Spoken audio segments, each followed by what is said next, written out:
2, 1. The legendary DJ Animal. It's a pleasure to meet you, man.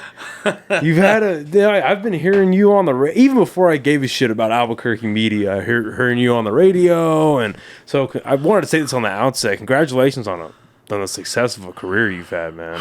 Man, it has been a great run, and it's still running, man. It's great. I'm still riding the lightning.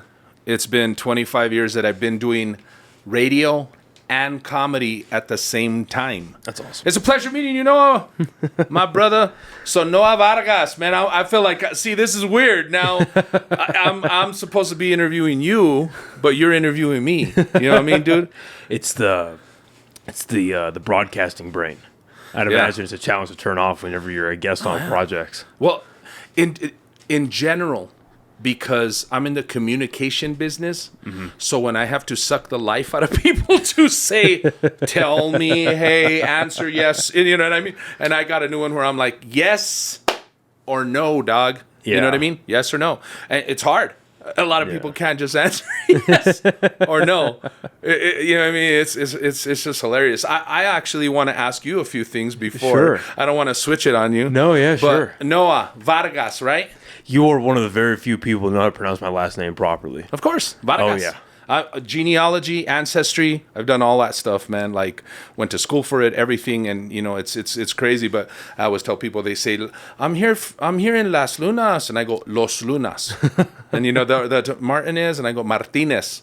You know what I mean? Got to take a left turn on Candelaria.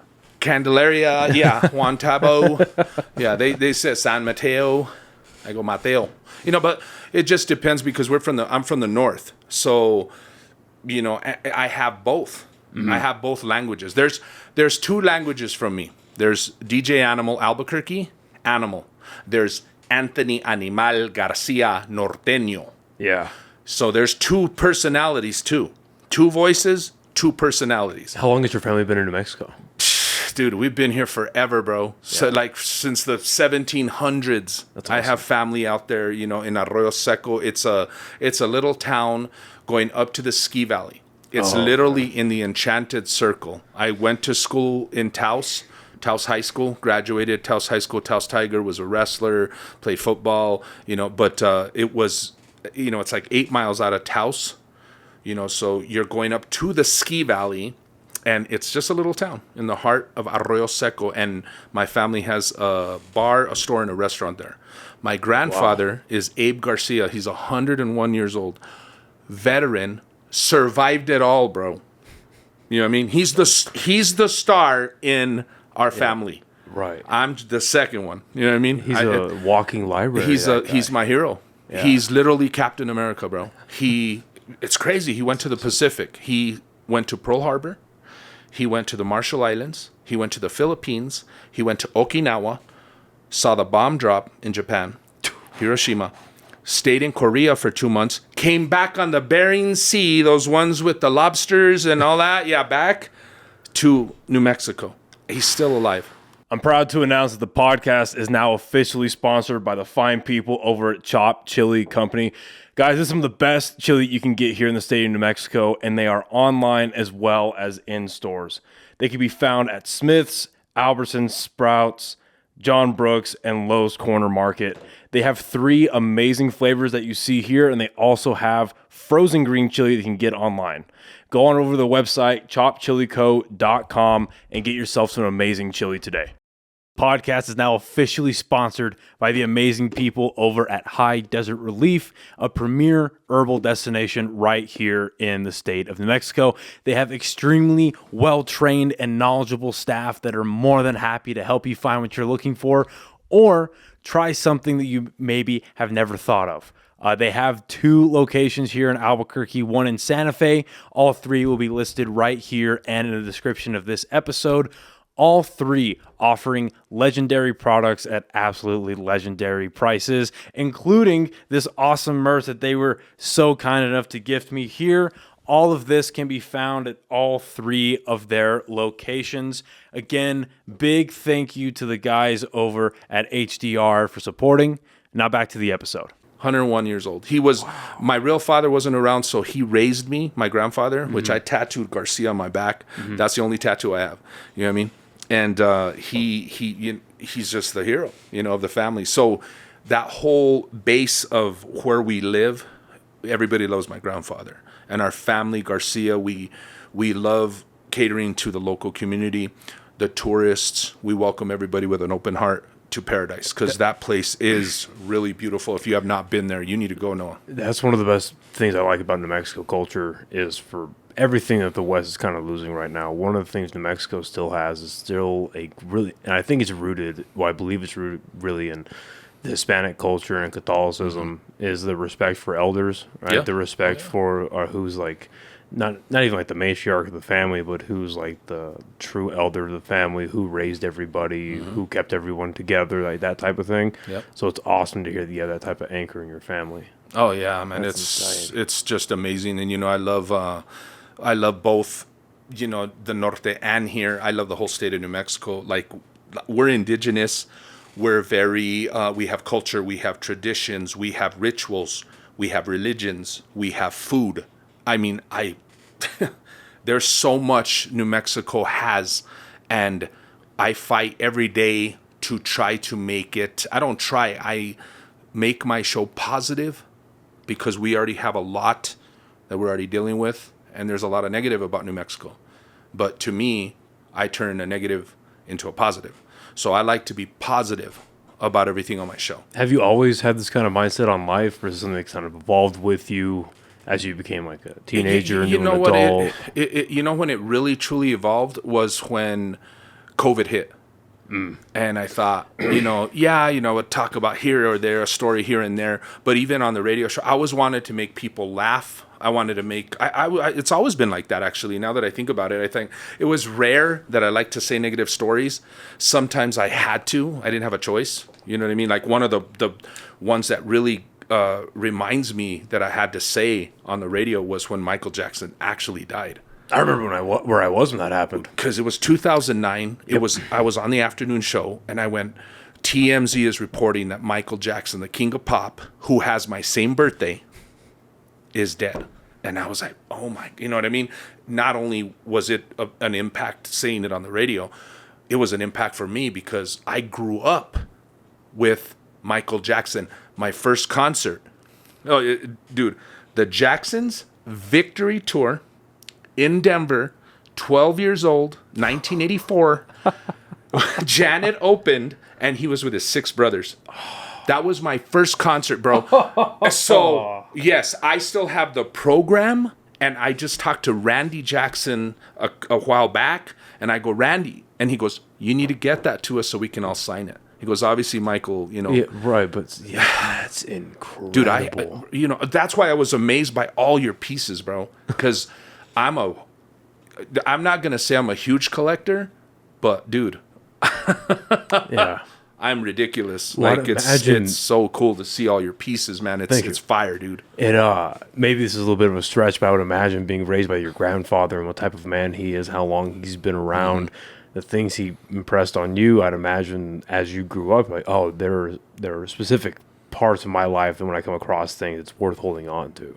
Like, this is a piece of history. This has knowledge behind it. This has like a lineage behind it, like that. Like, having the program from the Jacksons is crazy. Like, they are one of the only American families that's like a political dynasty without being in politics. Yeah. You know, like I'm not the biggest music historian, but the impact they had on Motown and that whole and all of the recording industry they had, like where they were at, and just, it's incredible, insane. And then you learn about the dark things about the father and all what he had put the kids through and what Michael got put through and how he grew up. Like, watch next year.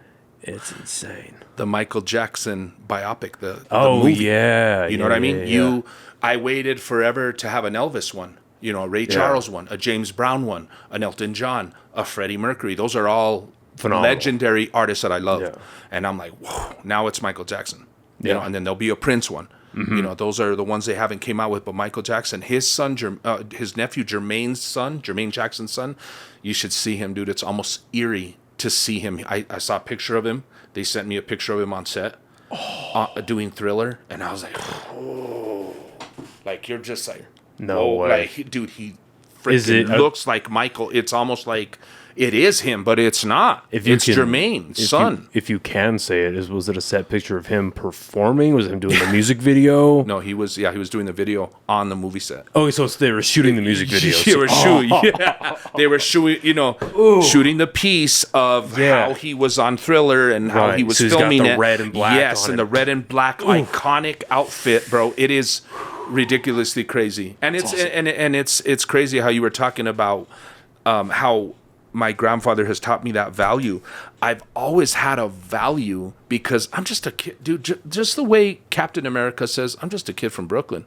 Yeah. I tell people I'm just a kid from the north, man, that grew up in Arroyo Seco in a trailer, a Chicano double wide. You know what I mean? Yeah. It was a single wide. I grew up. My room was in a closet. That was my room. My mother worked hard. We did not grow up with money. We grew up, Blvd, and I learned, dude. I'm glad. And my mom, dude, you see how the animal, I'm hyper, bro. I can't even, my energy, my mom, so I was thinking about it on the way over here. I was like, oh, I have this energy. And my mom goes, you have all this energy, but why don't you lose weight? Dude, my mom's a real G, bro. And my mom had to kick my ass, bro, and set me straight to keep me controlled, bro. She goes, you're going to get diabetes. You're going to get a heart attack. Look at you with all your energy. Why are you so fat? And I go, because I love to eat, man. Because we had a bar and a store and a restaurant. All the food was right there, bro. So we just... just freaking eat, it was accessible, and the VCR was at fall too, bro. 1984, the VCR came out. I'm like, oh my god, you could put the movie in and watch it over and over. Karate Kid, dude, it was Karate Kid, Terminator, Police Academy, Greystoke, Legend of Tarzan, and you could watch it over and over. And dude, that shit got me lazy, and then I'm like, oh, all right, eat some food and drink some food. Dude, that's when I started getting, you know what I mean? Yeah.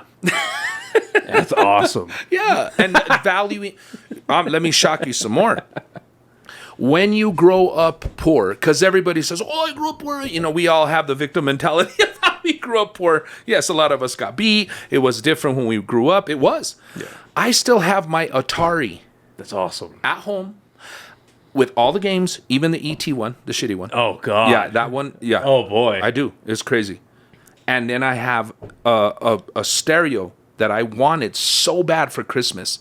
It still works. It's a stereo with a cassette player, a radio, and it has a record player inside. You press a button and the record comes. I go, there's no way I could fit a record in here. I kid you not. You press a button, it comes out halfway.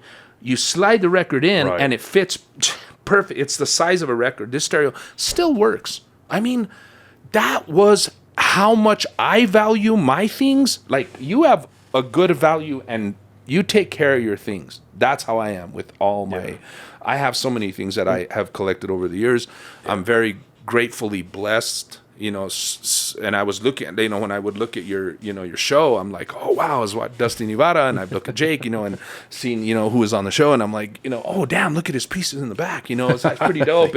And I have one question to ask you, and this is going to matter. This is going to be huge for the rest of this interview. Oh, sure. I'm going to judge you on this. Do it. Superman or Batman? Oh, man. You got to be honest, dude. Don't lie to me. Honestly, for me, it's always going to be Batman. Bastard. But as I've grown up, I've learned a real appreciation for Superman past just how cool he is. Because I grew up reading Batman and Spider-Man. And then you grew up in the Batman days. Because we grew up with Superman. I don't know if that... that is huge. Oh, no, Because it was Christopher Reeves. Right. No, yeah, for sure. Yeah. And there's been a real Superman drought. And I love Henry Cavill. I do. I adore his version of Superman, obviously. But there's been a real Superman drought. Feature film-wise. But yeah, I've always been a Batman guy.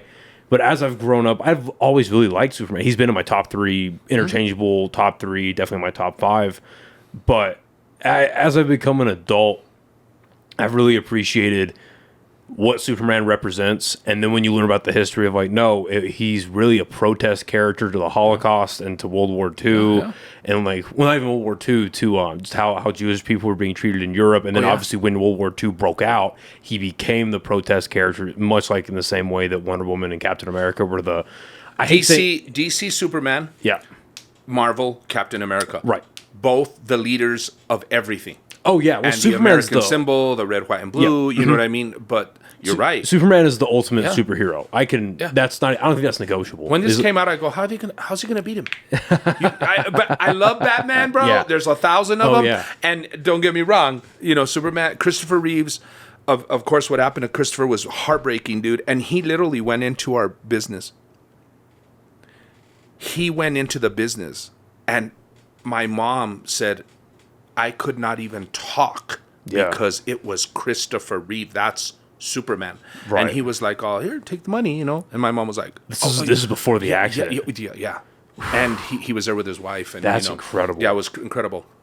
And she said it was just like, wow, you're just like his presence. Right.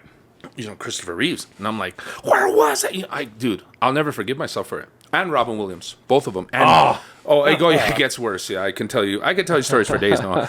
Them two lived together when they first started in Hollywood. I've heard that story. Williams, yeah. And even Jay Leno lived with them. Right. They were all buddies. And Jim Carrey was in the vicinity, right? Somewhere, right? We can talk about that for days, but it's Superman.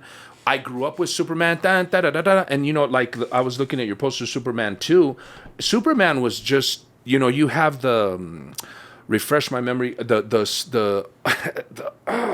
It's a different version. I have it at the house. Damn it, man! Richard Donner, exactly. His cut of the movie. That director's cut, the uncut, the black one. Yeah. And I was like, whoa. So Superman was just 1 and 2 as one movie. Mm-hmm. And, and I was like, what? You know what? And then I saw that one. I loved it, man, because Superman 1, 2, 3.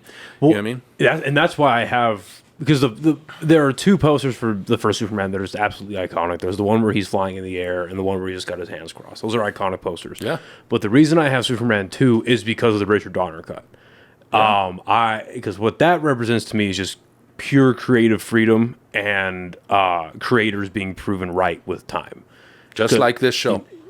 You know what I mean? This is you. Yeah. Oh, yeah. This is you creating your version of what you love and who you want to interview and what you want to do. Oh, yeah. And that's why I respect it. That's why I'm here. Because I said, you know what? He has his own...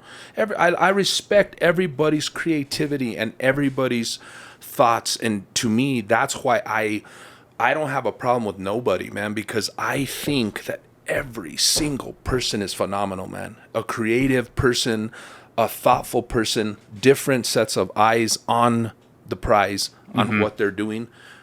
Everybody has their own talent, man. Well, that's just amazing, and that guy does have a talent, man. New Mexico needs you around, man. New Mexico, you are a net positive. Because I mean, going into this, I've heard nothing but good things about you. Good, because I love everyone. Yeah, that's the every mindset. Single person. If you hate me, you're my motivator, man. My haters are my motivators. That's the way I think. Yeah. And I just think, number one, I think, of myself. But there's a difference. You can think like that, but you can be humble about it. For sure. And I stay humble about it. I'm a legend in my own mind. Just ask me. Just tell him Buck now. Walking out was talking about, somebody else, like about a comedian. And I go, he's young, he's happy, he's excited. It's a good thing to always. I'm not that person that brings anybody down because we grow up with that. Yeah. I promise myself I'm not going to ever be threatened by anybody else's talent. Good. And that's the way we need to be. And some people don't know how to handle that, especially in New Mexico. Yeah. I mean, there's lobsters and this and this and that. And we do it. We all do it. I won't point fingers. I won't point, say any. That's just not who I am. There's no need. There's no need. No. And I tell everybody, man, appreciate that person for who they are and what their talent is. When it comes to the A-list comedians, to the brand new comedian that you said, I was listening to you earlier, and you're like, "Oh, I don't know, I'm not ready to get on the stage and do casadas." I'm like, "Well, why not, Noah? Why not, bro?" See, and that's the importance. So I have a lot to respond to, and I have a lot. So first of all, you are completely right. It's a feast, not a famine. Mm-hmm. That mindset will never not serve you. A, and B, other people's success is not going to take away from yours. It doesn't. It does not take away from yours. Yeah. There is, and I think that has only grown with time. There are enough stages. There are enough viewers. There's certainly enough money. There's enough everything for everyone. If you're willing to work enough for it, there's more than enough. A, And then to your second point about why I was saying what I was saying, because I truly believed it at the time, and that was only a few months ago. I've only been like the year anniversary of me doing an open mic was this past. I saw the post. 7th. Yeah, it was this past 7th. Cool. Good. Congrats. And thank you. And it's been interesting doing it and really committing to it over the last 7 to 8 months. I'd say really committing to it. And why I was saying, I remember I said that when I had Buck and Six on. And I probably said it a couple other times too, but the reason that has changed, what really helped my mindset change was getting on that last Dry Heat show with Zach Abeda. It was one that myself and AJ De Leon did. Nice. And because he had themed it because it was the last weekend at the old location, and it was the 7:00 show are the new comedians, and then the 9:30 show are the veterans, and it's the Zach Abeda and friends like Umbrella. Yeah. And so getting on that, it's like, oh, okay, let's see how this. I worked my ass off preparing for that. I was like, okay, I hope this fucking goes well, and then it went well, and I was like, oh, this could be a thing. Like, I love stand up, and I'm loving it more, and I've enjoyed starting it. But after that, I was like, oh, this could be something like legit. And then it's kind of like snowballed, and then surrounding myself with people that have this like. And I say this in the most positive way possible, that have this like main character mindset. You know what I mean? Because Buck D, he's been a huge mentor to me even before I started doing stand up. He was a mentor to me with the podcasting.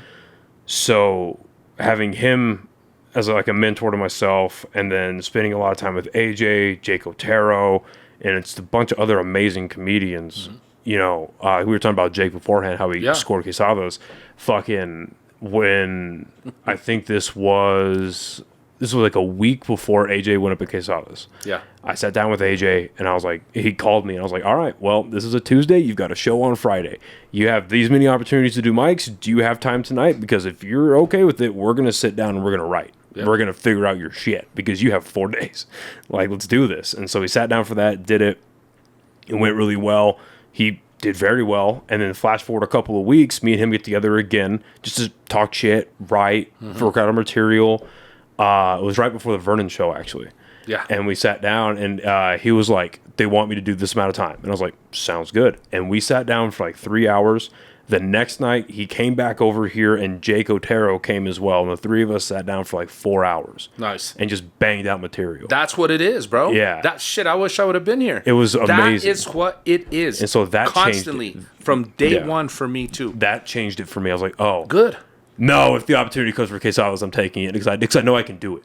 Yeah. You know what I mean? Like it's like that confidence change, and it's also the proof of concept change too. Because then like he turns around.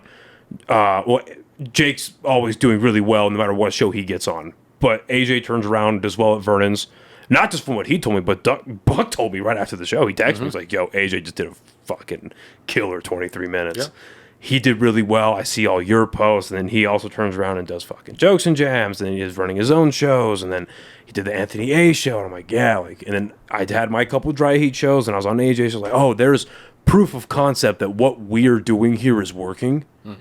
And that really helped my confidence change. Yeah. I was like, oh, yeah, this is real. And then going to Austin was fucking crazy and seeing all that. It's like, oh, this shit is real. That's what I was going to talk. Man, we have so much to talk about because I don't want to get, you have to remember, let me tell you this, and I should have told you right before we started the interview. This is the way Animal sees every day. Morgan Freeman, all the screens in Batman. Oh, where yeah. He's looking at all the screens. That's what DJ Animal, Anthony Garcia's eyes see from the moment I wake up. So I have all these screens, and I have about 10 subjects right now that I want to talk to you about, because I want to talk to you still about Superman. I want to talk to you about your books, your collectibles. I want to talk to you about the Comedy Mothership, about Joe Rogan, and how I went to Austin, and so many different. Talk to you about how when I started comedy, how I fell into radio. When this was 25 years ago, you know what I mean? I was in Taos. Laughs Comedy Club had been taking comedians down there to a place called El Tausenio, and they were doing it on a Thursday because those comedians would come and perform here Friday, Saturday, Sunday.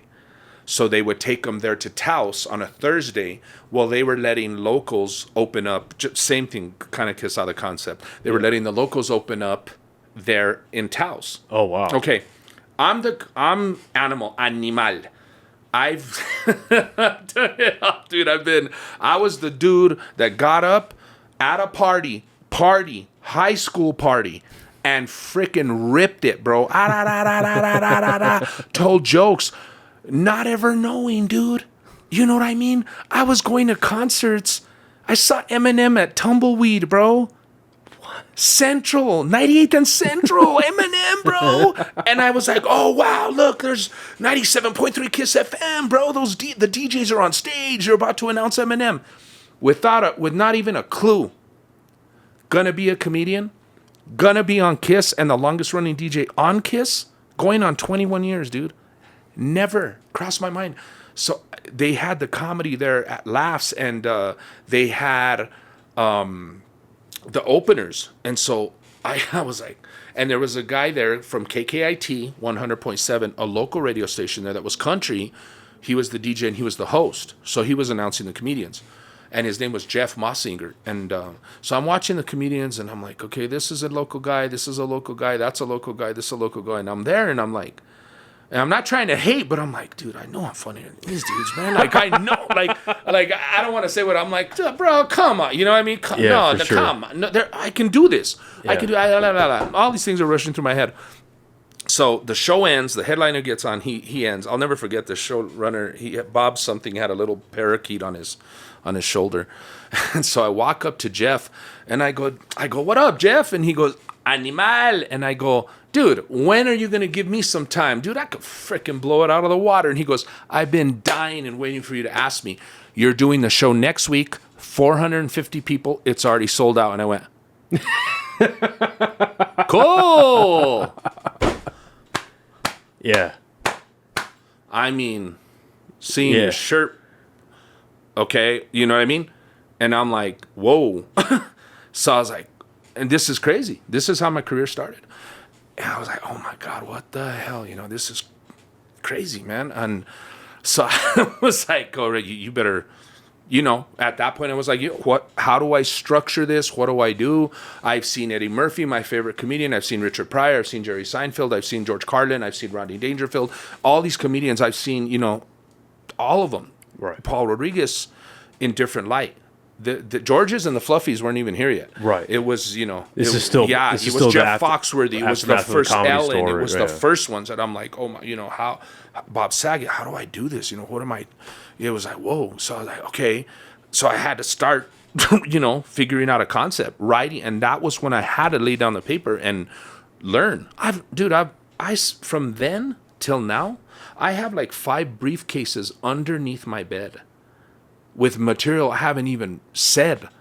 And that's how much you write. I mean, I was writing on the way over here, you know, but, you know, like say talking about my mom, like, why is she so fat? Are you diabetes? You know, like that. That's a joke. And people are you laughed, you loved it. And I said, it's going to work. So he told me, you're going to be here. Well, he goes, hey, Animal. He goes, and right before I was leaving, he goes, hey, Animal. And I go, what's up, Jeff? And he goes, come to the station on Wednesday and come and you're going to say that, hey, you know, my name's Anthony Animal Garcia. Join me this Friday, Thursday at, you know, right? So that's what he thought. That's what he thought. He goes, oh, join me at the Thursday show comedy, blah, blah, blah. And so it was Monday, not Wednesday, because the show was Thursday. So he told me, come Monday right away and come to the station. And I said, okay, cool. So I come to the station and I'm like, all right, cool. And he has the script, you know, it's a sheet like that. And it said and highlighted, you know, hi. Like I said, my name is Anthony Animal Garcia. Come see me locally at Talseño this Thursday. And I said, is that my line? And he goes, yeah, it's Jeff Mossinger. The boss is standing right there at the radio station. And I go, oh, cool. This is, you know, I walked in like this. I'm like, oh, this is how you guys do, you know, radio and this and that. I go, is this the sheet? And he goes, yeah. He goes, that's a commercial. And I go, you mind if I give it a chance, you know? And he goes, yeah, you'll say your line. I go, no, like, can I read the whole commercial just messing around? And they were like, yeah. And I go, El Talseño and KKIT 100.7 present Laughs Comedy this Thursday, Bud Light and Bud Light, Bud and Bud Light specials. And the radio, the owner goes, You want a job? That's badass. You know, I've always... How old were you at the time? At the time, geez, let's see, 24 years old. That's crazy. 24 years old. You know, that's crazy. That was going to define my radio career. I started with a 1-hour show. On that show, there was no Spanish music. I brought back New Mexico music for an hour to that station in Taos. I did the show, and then I did it that Thursday night. And I mean, my heart was, I was like, wait, I'm going to do comedy. I have a job at the radio station. I got to get ready for that too. Yeah. So it just all fell on, I didn't have it. And dude, since then, it hasn't stopped. That's beautiful. I still have 7 jobs. And I'm completely blessed. A big, huge part of it is I thank God. I'm a God-fearing man, you know, and that's my belief. And he has blessed me tremendously to bless everybody, to show everybody that you have what it takes. Because I will give you the inspiration that you need, no matter what you say. Don't ever put yourself down. You can do it. Why not? He has a podcast. Why can't I? He has a Lamborghini. Why can't I? He has a mansion. Why can't I? He's funny. So am I. Yeah. You should never, ever not. I just have a different mindset. I've always been like that since a kid, since a VCR. That VCR and all the movies that I watched when I was a kid, I would literally... The first thing that catch my eye, and I know I'm probably going on a tangent, but it's pretty cool. So I just love it because that's what I like to do. I'll wake up the dead. So when I sat down with my grandfather, he said, "The ladies are gone. You're going to stay with me this weekend. We're going to do something fun." And I said, "All right, cool." He turns off the lights, hits a projector. We start, has some popcorn and a Coke. Shows me a projector movie of Charlie Chaplin. Huh. And that was it, dude. Oh, shit.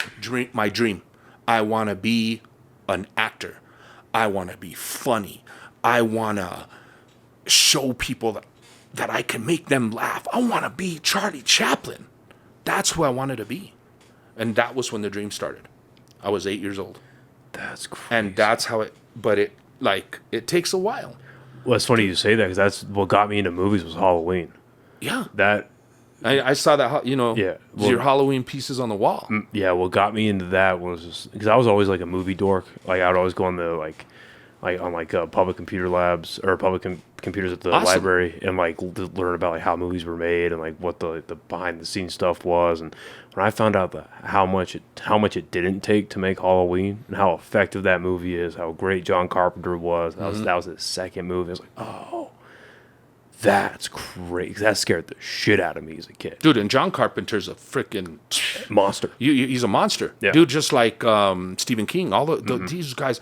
And I have to ask you, because like I say, one of my screens is saying, ask him favorite movie of all time. Your one movie of all time, and it can't be, it has to be one. Even if it's a sequel, even if it's whatever it is. A trilogy, a Fast X 25, whatever the hell it is. Oh, man. I am Groot. That is tough because my brain goes into 2 different categories. What is objectively my favorite, and then what's the most well-made movie I've ever seen. You know what I mean? Oh, and yeah. So you're my brain the wide variety.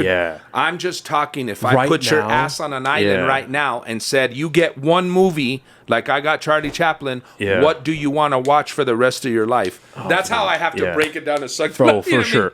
Because it's hard. It's hard. Yeah. Dude, if you ask me what my favorite song is, that's impossible. You're giving me anxiety, dog. Yeah, it's impossible. You know what I mean? Because I just went.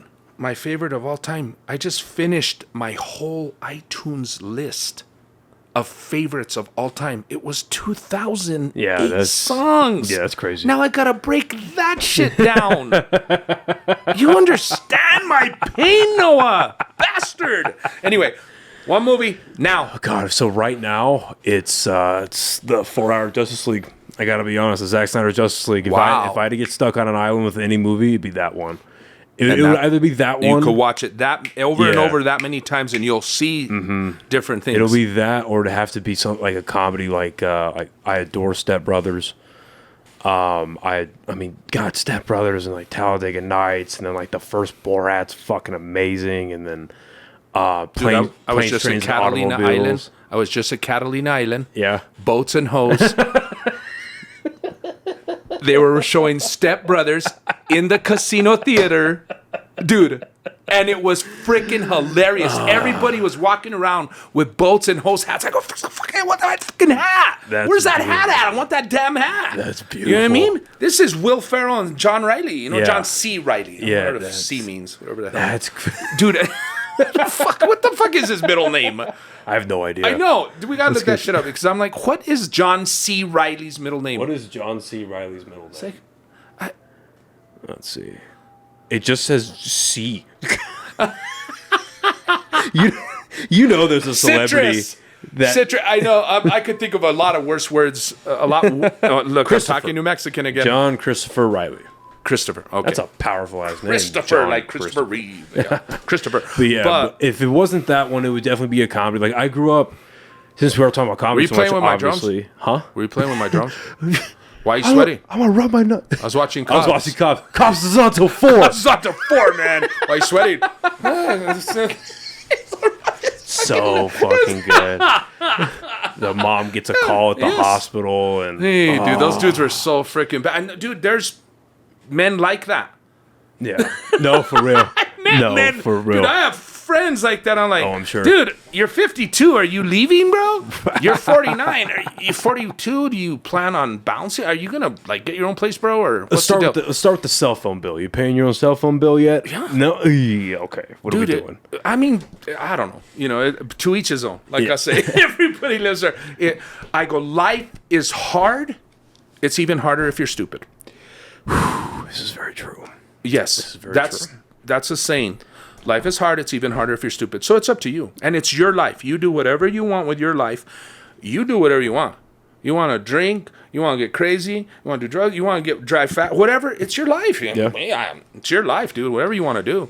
But just don't do it with me in the car. Facts. Facts. No, what we were talking about movies. If it wasn't that, it'd be a comedy. I grew up. What blew my mind about comedy as a kid was like I knew about stand-up. And I knew about comedic actors, but I didn't know those worlds were combined. Yeah. I didn't know that. But then as I started going through middle school, I was like, oh, wait, Steve Martin's a comic? Yeah. Or like, oh, Eddie Murphy's a stand-up comedian? Like, I didn't know that going into middle school. So I was like, oh, and then I found out about like Delirious and Beverly Hills Cop. Well, how old are you, Noah? I just turned 27. Oh my God, he's a punk, man. He's half my age. No wonder you don't know any of this bullshit. Dude, I have a Steve Martin album. I have a Steve Martin album and I have these albums. Yeah. And dude, Steve Martin, I remember I have his album at the house and he's wearing some bunny ears. Yeah, the bunny, Yeah, he's in the bunny ears and you put that, I'll never forget, I just grabbed the record, put it on, and the first thing I put it on, he goes, a girl told me the other day, are you into S&M? And I was like, Spanish Mexicans? And I thought, I'm a fan of, you know what I mean? Yeah. Not only was I a fan of Steve Martin from The Jerk, but I thought, I gotta listen to this magic. Right. And that's what it's like. There's something when you hear Pryor, Carlin, Martin, Williams, all these comedians on record, on vinyl, and just the sound. Even Eddie Murphy. You're like, these guys started somewhere. Right. I mean, and to me, it's just brilliant. I'll get in my studio, put my headphones on, just listen to it, or without headphones and listen to the vinyl, because I like the scratch. And it's just freaking amazing, dude. No, it's incredible. It's a weird... And that's why we have that different, you know what I mean? Yeah. My son's 31. You're younger than my son. But it's cool because you guys can open up to all the things that we were like, this is freaking cool, bro. Now it's cool, and for a long time it wasn't. So I see all the, I see people, you guys, I'm like, dude, you gotta go check this out. Because it was kind of funny for us. What would be cool for me, like, okay, so I was born in the 70s, so it's like you going back, 30 years? 40 years to see Steve Martin and that, it'd be like me going to the 40s and go like, hey, this is cool. Well, I mean, just like,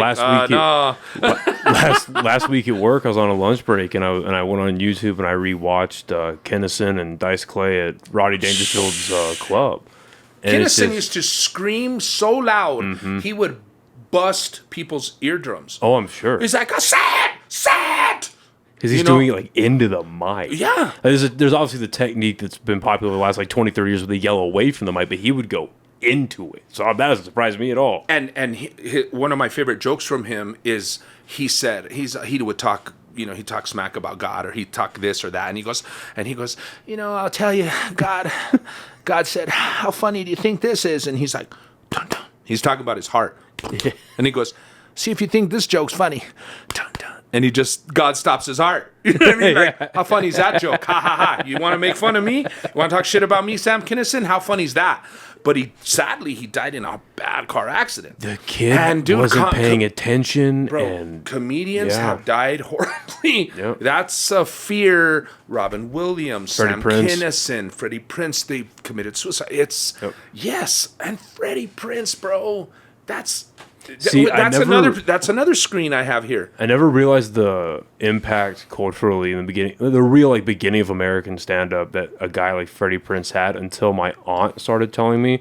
Because when I was a little kid, my aunt showed me I Know What You Did Last Summer, part 1 and 2. And that first one's got Freddie Prinze's kid, Freddie Prinze Jr. Yeah, and he's from here. Yeah, yep. And she was mom moved him here when he was a kid. And my aunt was like, he's really talented. Him and Michelle Gellar met in this movie. I'm in middle school. I'm in 6th, 7th grade. She goes, this is how they met. They're very popular. But his dad is way popular, and he died very young. Yeah. When you grow up, you should look into him. And a couple of years go by, and I'm like, oh, yeah. I'm rewatching that movie, and I'm like, oh, yeah, who is this guy? And then I just start learning all that stuff about him.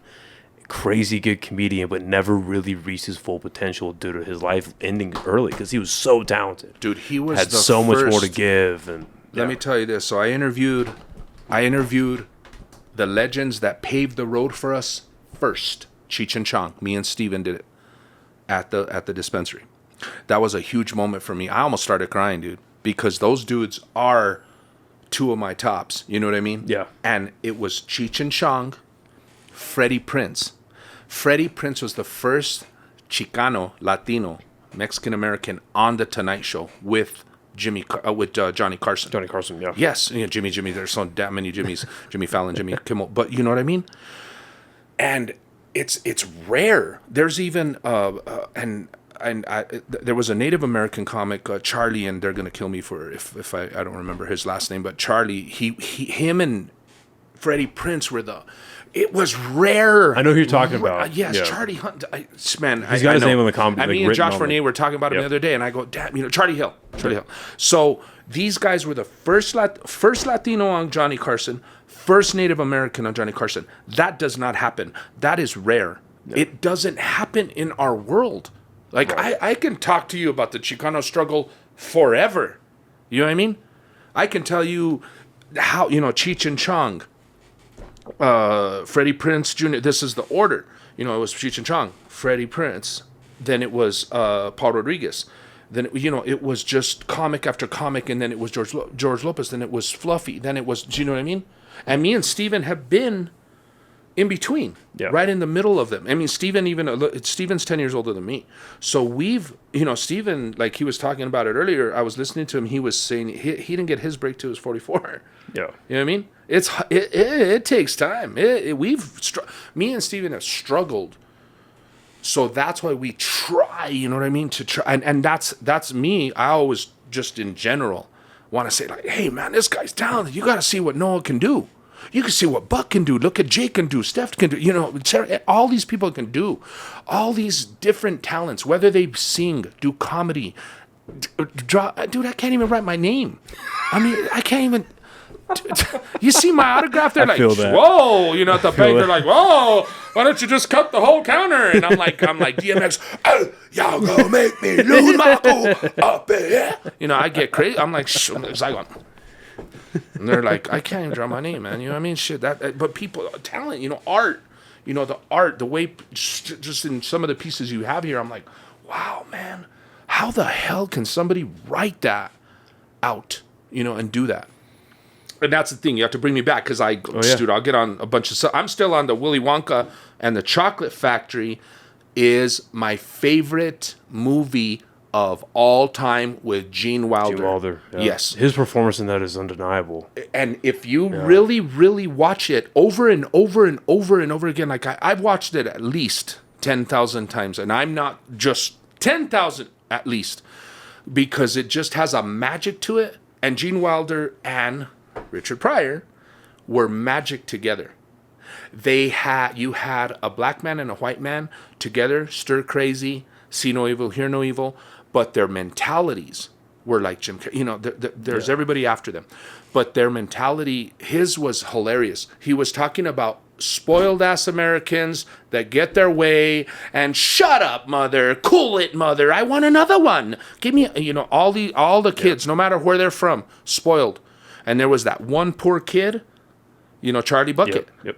And when I watched that movie, I'm like, that's my mom, man. We were poor. I didn't have too much.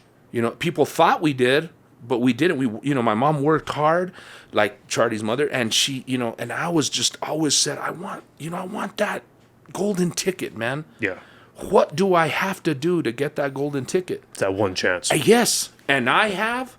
How does it feel to be to 3 tickets, and I am extremely, extremely grateful. And I said, if there's anything I can do to pay back, it'll be helping every single person in here, like in the state, anywhere else. That's what I was just going to ask. How does it feel to be in the position you're in now with the club, with the radio, where you can give back, you can give people opportunities? Remember I told you earlier, you sent me the questions. Yeah. You said, what would you do if you had all this money, you were living your dream, and you were doing this and this and that?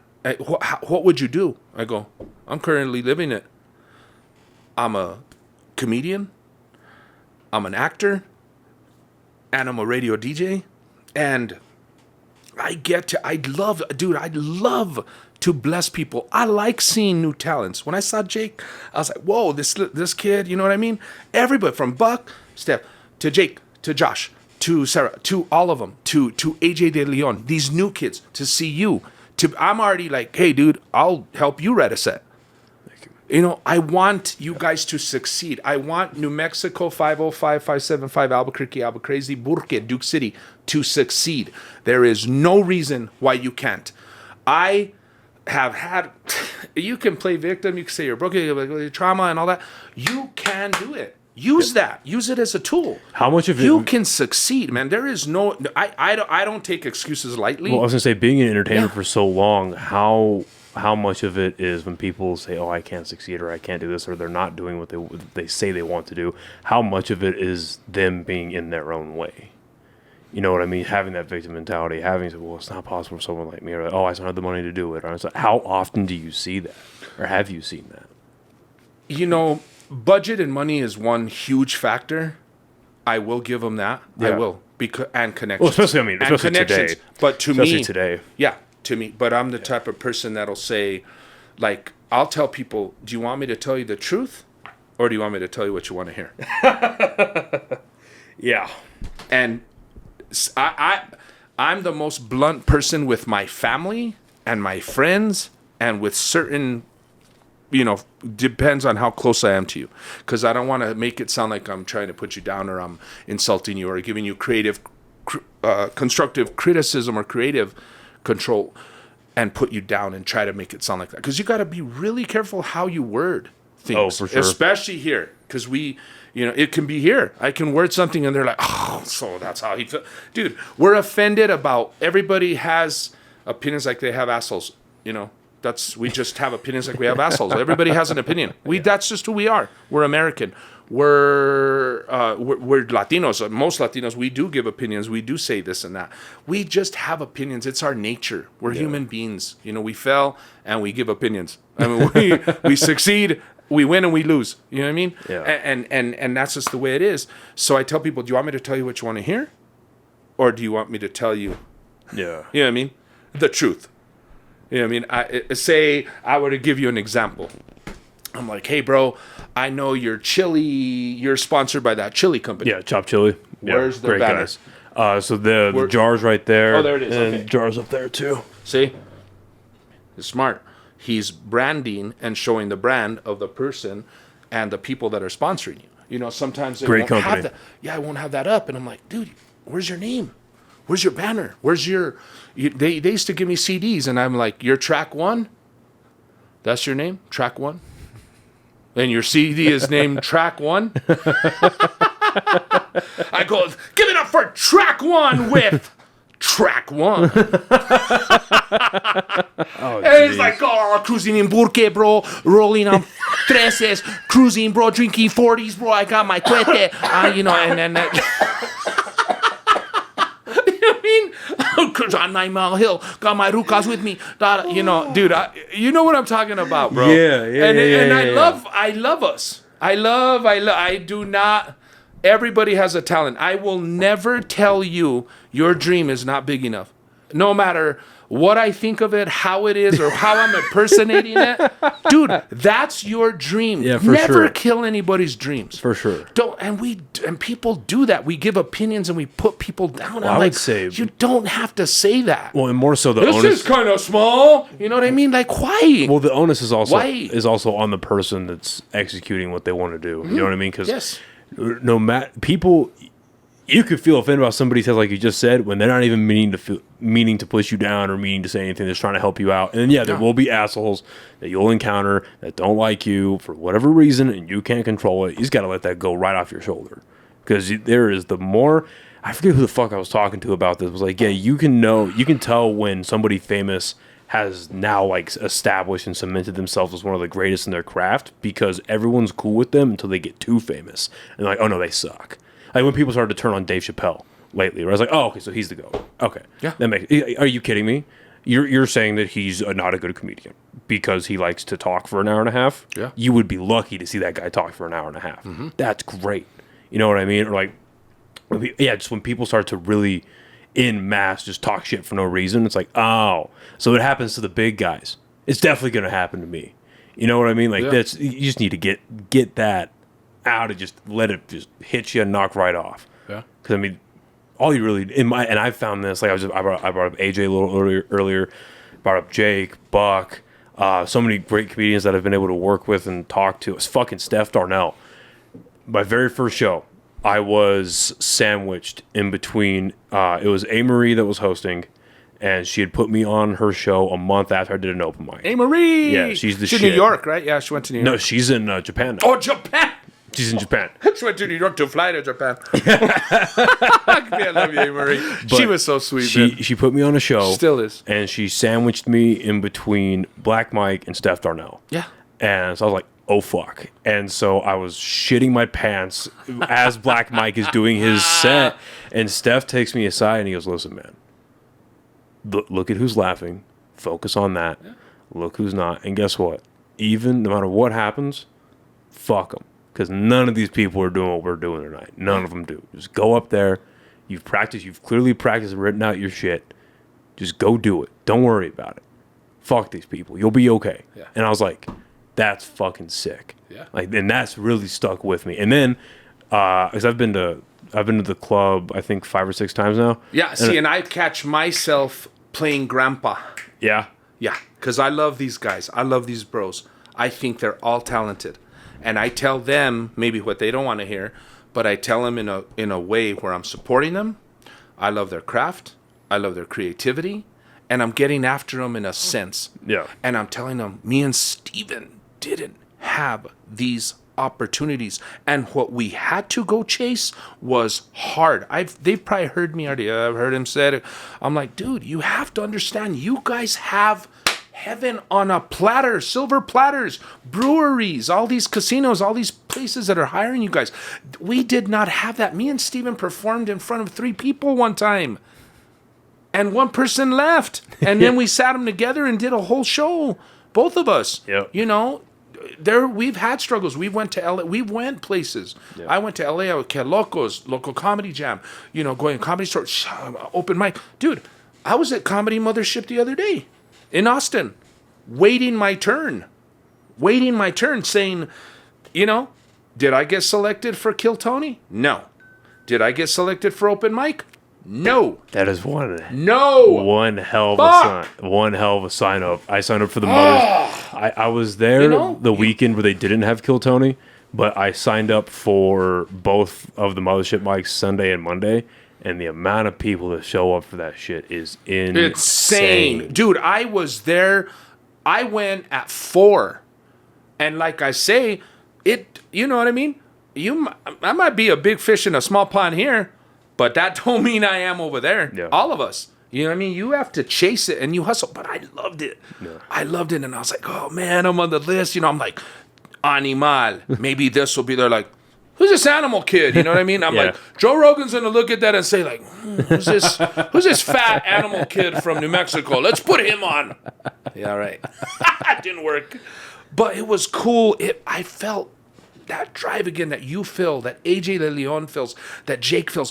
It's hunger. You know, they have that hunger. I love that hunger, a culture, bro. It's a culture out there, I still feel that. Yeah. Dude, when when I'm horse racing every day on KISS, I mean, there's so many radio stations, dude. No DJ, no comedian cannot say that I don't support them. Yeah. I support all of them, all their talents. Whatever station you're on, whatever you think competition is, whatever. I'm like, hey, that's a nice saddle, and those are some nice horseshoes. But Animal puts on the mask, and once that bell rings, I want to win the race for myself. Yeah. Not to prove anything, not to show off, not to be above anybody, not to do what I gotta do, because I know that you can do it. You're capable of doing it. Everybody is. It's all there. Yeah. And I mean, there was a horse 50-1. I think that horse would win, and he won. 17-1 the other day. You know what I mean? Don't tell me you cannot do it. And stand-up's at an all-time high right now. I think I read something where it said stand-up sales have gone up 325% in the last year and a half. Comedy is more popular than ever. More popular than music. More popular than movies. More popular than reality show. Anything. That's what I truly thought of when we first sat down. I thought, dude, you were talking about comedy, and I was like, comedy. And like, dude, comedy is ridiculously it's incredible. Famous. I mean, not famous, popular right now. Yeah. You know, and there's all these famous people that you'll be like, oh, they're here, and so are they, and so is he, and so is she. Well, there's all the different levels. I call it A, B, C, D, E, F. The most streamed thing on Netflix right now is The Rose of Tom Brady. That is the most streamed thing on Netflix ever. That beat House of Cards. That beat Ozark. It beat Breaking Bad. This is how big you can become. It's crazy. This is how America works. I was thinking about it, and believe me, as a Raider fan, with Mr. Tom Brady, the GOAT, with 7 rings, 8 now, like... She said it, you know. I said, you knew what you were getting into. He says, I wouldn't have done it for my, with my kids and my ex-wife and everything that was said. That's a roast. Yeah. Jeffrey Ross, my boy, likes my Instagram posts sometimes. Yeah. And that's Jeff Ross. Shout out Jeff Ross. Oh, big shouts out to Jeff Ross. I love you, bro. And I have not met Jeff Ross. I've seen him... Down, Jeff Ross, you know what I mean? Or, in the vicinity, or I just haven't caught up with him. But I'm like, wow, that Jeff Ross likes, like, Animal. I'm like, whoa. He goes, pretty amusing. I'm like, oh my God. You know what I mean? And I can't wait. But that's the king. You know what I mean? I'm from hell. You know what I mean? You saw how he came out. Kevin Hart, all of them respected him. They have to. No, because they know. Because they know he's the dude. I forgot who said this on a podcast. It was like a week after that came out, and they were like, that roast showed the world what stand-up fans knew and what comedians have known about Jeff Ross, Nikki Glaser, Tony fucking Hinchcliffe. Holy dude, shit. Okay, so this is what I was going to say. Sometimes other people's demise, just like Brady killed that quarterback. I can't remember his name right now. The quarterback that was there, that was like, oh, dude, Brady took over and... I know. Yeah, I know. Yeah. Anyway, we know who he is. Yeah. I wasn't that big of a fan of theirs anyway, as it was. But Brady, because of the Raiders, were like, oh, you know what I mean? I was like, oh, I want to see him get demolished, But he demised that quarterback that was there in good standings, and Bill Belichick and all the guys were there, to support him 100%. Well, it was crazy because I thought, damn, he kind of said, damn, I shouldn't have done that because of my wife and my ex-wife and my kids and all that. But Nikki Glazer, her career tripled and elevated. I'm like, damn, you know what I mean? But she's always been on that, though. You know what I mean? Like, she's fire already. Yeah. But to me, as many people, radio stations and TV stations were like, Nikki Glazer, dude, your phone starts ringing, bro. Yeah. Boom. Quick. Fast. You're like, hey, Nikki. They weren't calling Tom. Yeah. They're like, oh, Tom, tell us, on Good Morning America, wherever he was at, saying, I shouldn't have done that. And, you know what I mean? Yeah. I saw one interview. Silly. Nikki, boom. and she timed it. They were just, where is she? And, dude, it wasn't only, I still haven't finished it. What? It's like 8 hours long. Dude, I'm busy, bro. Animal is busy. I have 7-8 jobs. I'm doing so many things. Like, you'd be like, what? I do things that people are like, what? I'm like, yes. In all fairness, the only reason I finished it is I was watching it live. In all fairness. Oh, okay. Good. I was watching it live. I was like, no, I know this is happening tonight. I'm clearing my schedule. Like, I didn't expect it to be 3 hours. But, it's like, damn. But and she timed it perfectly because she does that roast. She does that roast, and then 2 weeks later she has a special drop on HBO. Mm-hmm. So it's just takes just off. like that. That's how much everybody's gonna come running to Nikki. You know what I mean? I already had her on the platform where I was watching her already. I was like, oh cool. I gotta go. And you have to understand, I'm watching everybody.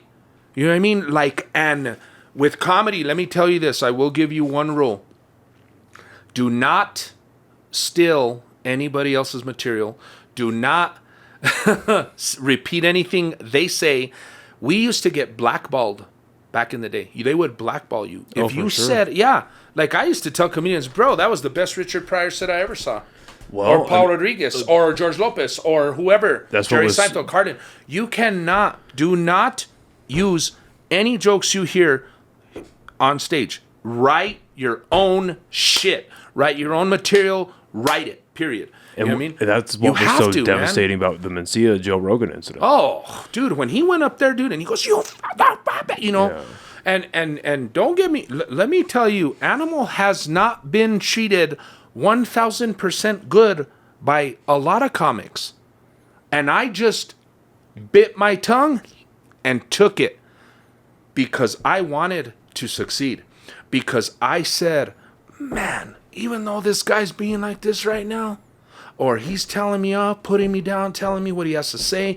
Where's your video? Where's your this? What's your funniest joke? I'm just like, I still think he's talented. I still want to be that guy. I still want to be on top of my game like him. He's up here, so you have and so that has a lot to do with me when people come up and talk to me. Because like George Lopez said, FTP, fuck that puto, he didn't shake my hand. You know what I mean? Yeah. It's that one thing that you can do that can destroy you. Mm-hmm. By not helping, by talking it down to somebody. You know what I mean? Well, believe me, I've made some of those comedians that have shown up to the station to get an interview on Moi's show be reminded how they acted with me. You never know when the tables are turned. I'm going to be there while you're going up, but sometimes I'm going to be... People are, not just me, anybody can be there while you're going up, and they're going to be there when you're coming down. So you got to be careful not to burn bridges, how you treat people, how you act with everybody, because you never know when you're going to be asking, hey, Noah, can I be on your show? Remember I asked you when I first started my podcast? I go, hey, Animal, you want to be on my show? Bro, I ain't got time for that, bro. That's why I'm here. I want to give credit. On the west side, on Close Street. In a little chante upstairs, man. We're doing it to it. That is what I love. The hunger, the drive. And, me and you hadn't met. I was just kind of here and there, OnlyKings. And, dude, I'm trying to catch up with everybody, bro. I was watching John Mulaney last night. I mean, I'm filling out my paperwork, making sure my paperwork and check, making sure my checks are in order and this and this and that. And I'm watching John. And I'm stopping. And I'm like, damn, I didn't even know John was that addicted to cocaine. Oh, yeah. And the brilliance of his story about the watch. Oh, yeah. When I go up to, when I see John, I'll be like, the watch, bro. Freaking fire. Insane. Great work. That's what you got to do. Tell stories of who you are, what you do, what's your about. Man, I talk shit about look at how sexy I am, bro. I am a fine ass bitch, man. I'm like, I get up early just to spend time with myself, man. That's how much animal loves animal. Just ask me. You know what I mean? That's what you have to think. That's how I think every day. I agree. I make myself look like a sexy bitch. I know how I look. I'm confident. I'm on point. That's what you have to be. You know what I mean? My mom goes, I don't know how you've had all these pretty girlfriends as fat as you are. This is real shit, man. That's funny. You know, I'm being real here. Dude, this is a lot of things that a lot of people don't know. You got the exclusive, bro. But it's time. Yeah. It's time for me to say, hey, these are the things that have really happened in my life. You know what I mean? These are the things that I've came out of the ashes from. And that I've succeeded. Like I tell you, I'm living the dream.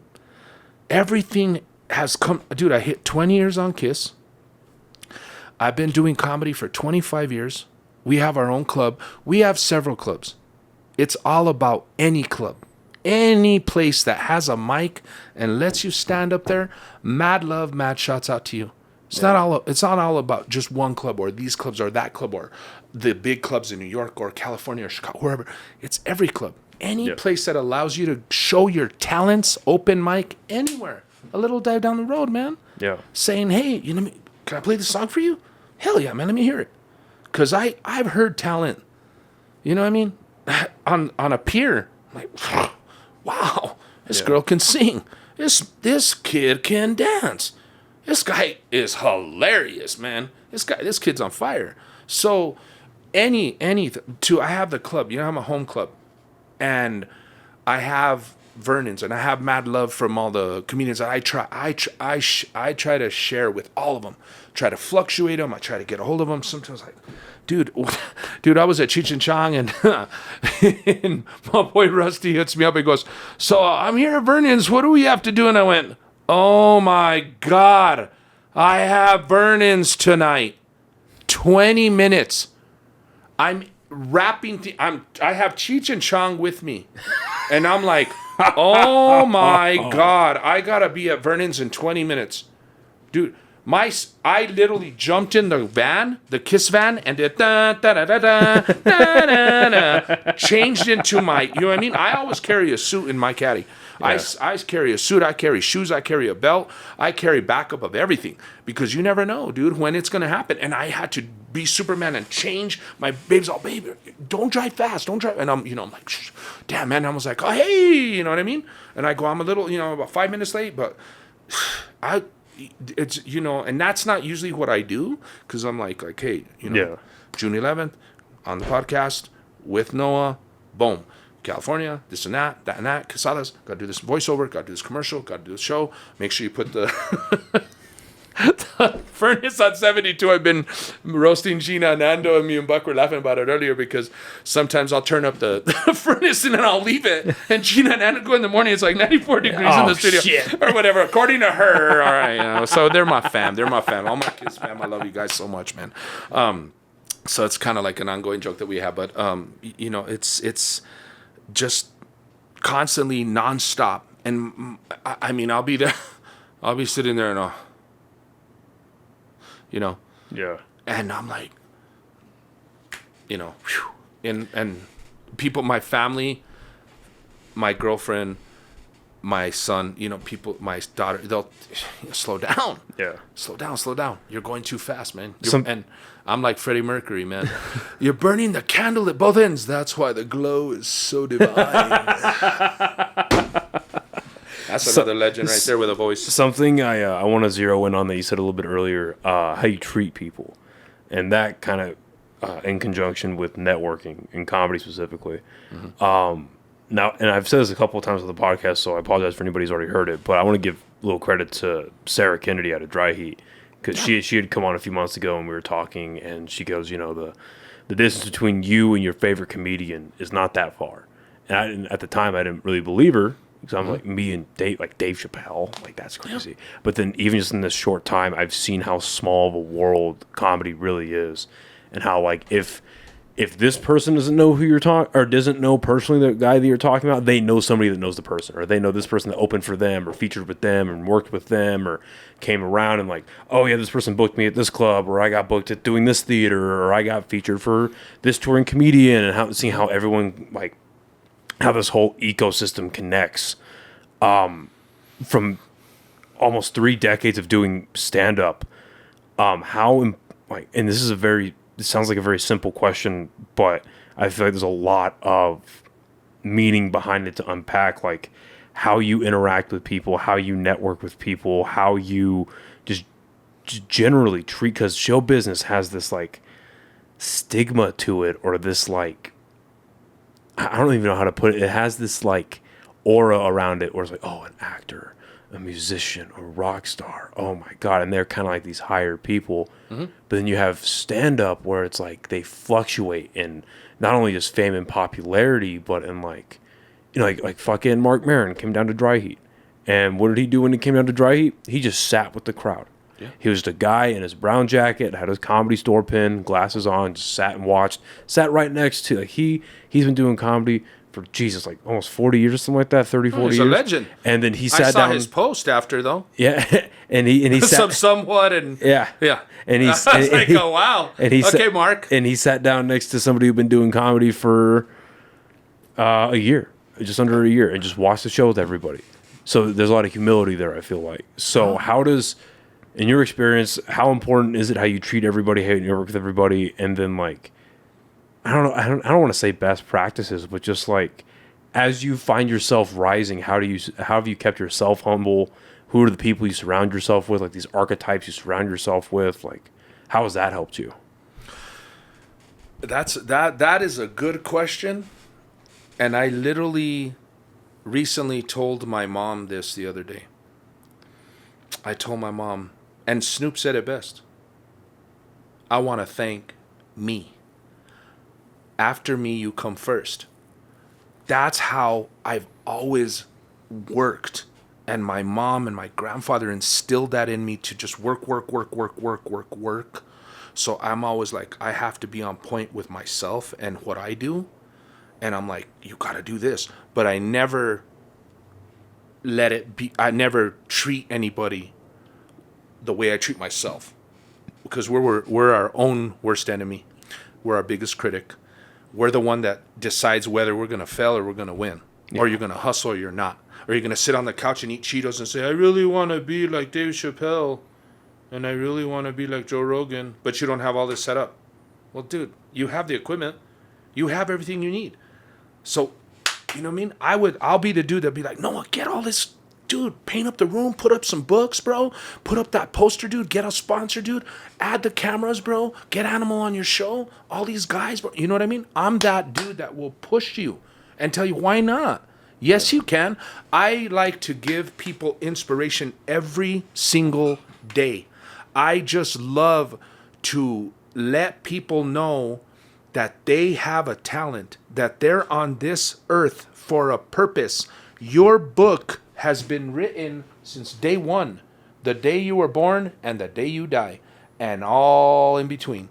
What talent is in there? What purpose do you serve?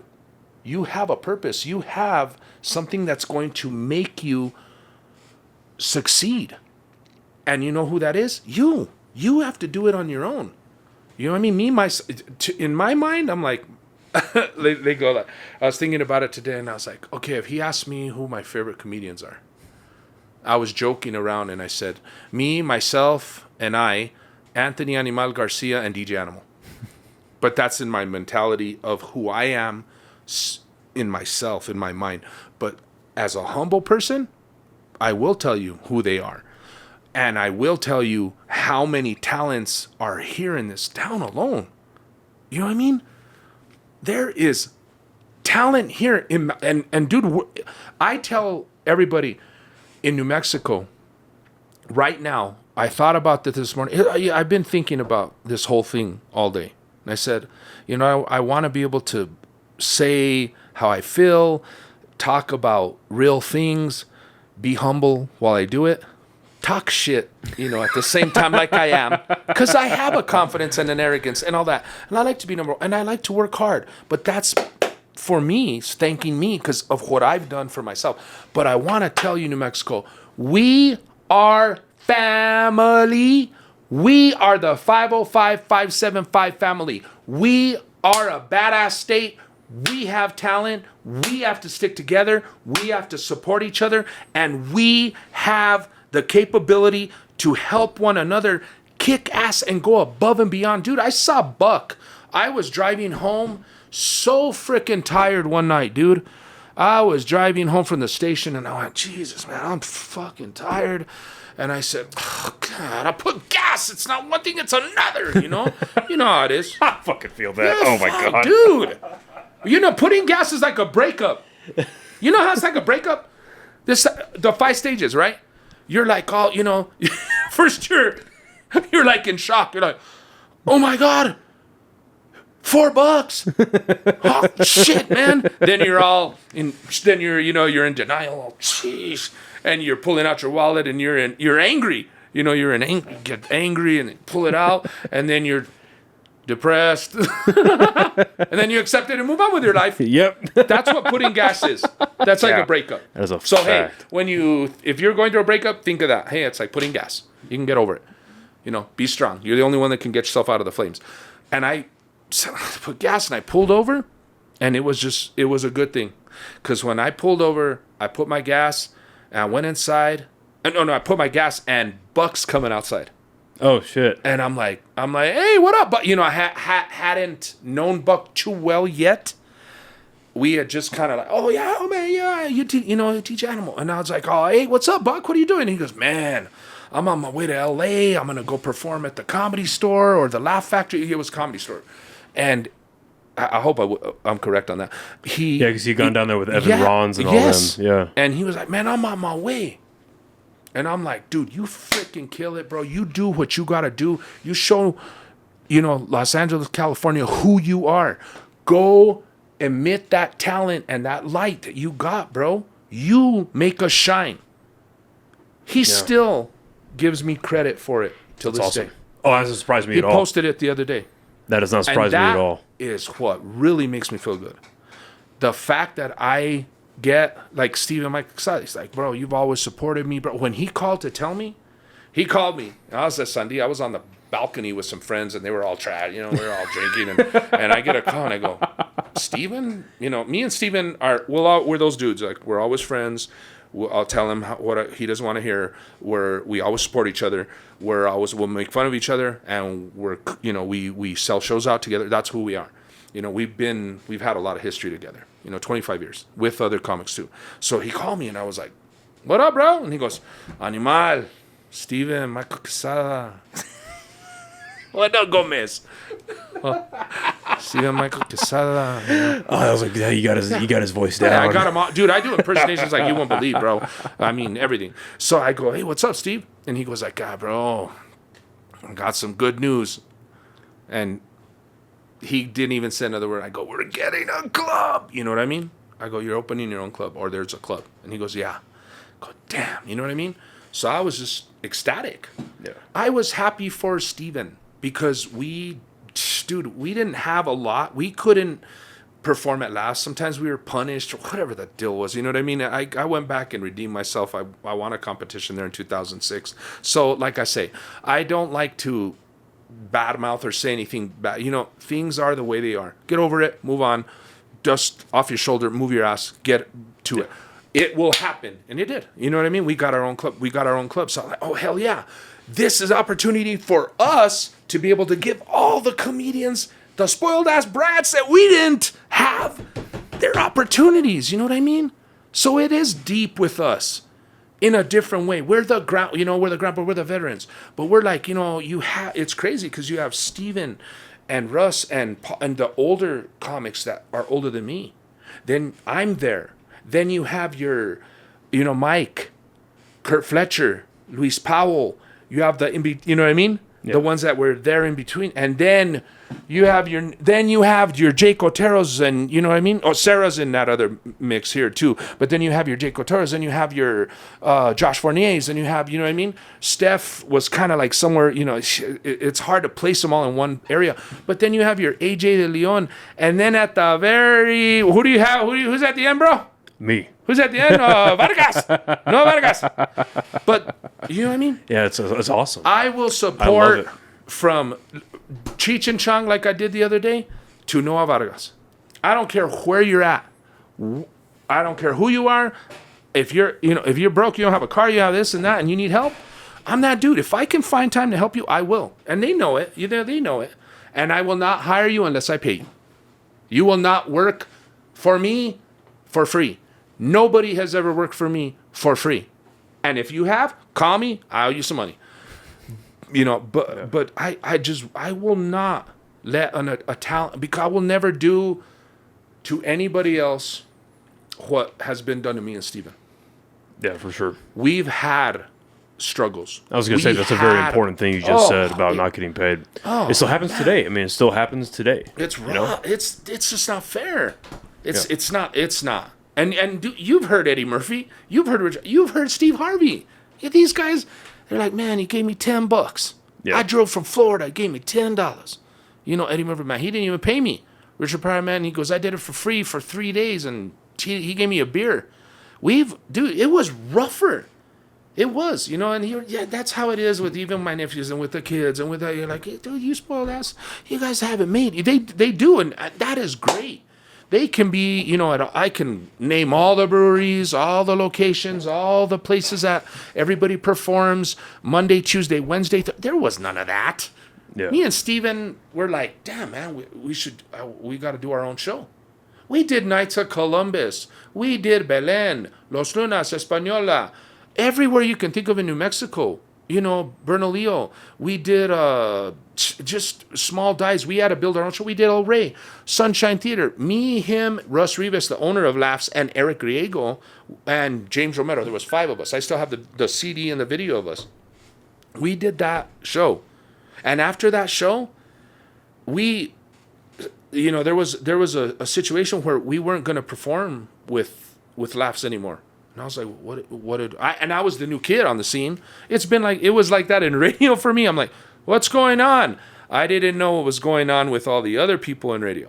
And then in the comedy scene too, I'm like, oh, hey, what's going on? You know what I mean? I'm like, oh, I thought you know what I mean? I realized in New Mexico with New Mexico music or New Mexico comedians, I'm like, oh, okay. You know what I mean? Me, I've always been neutral.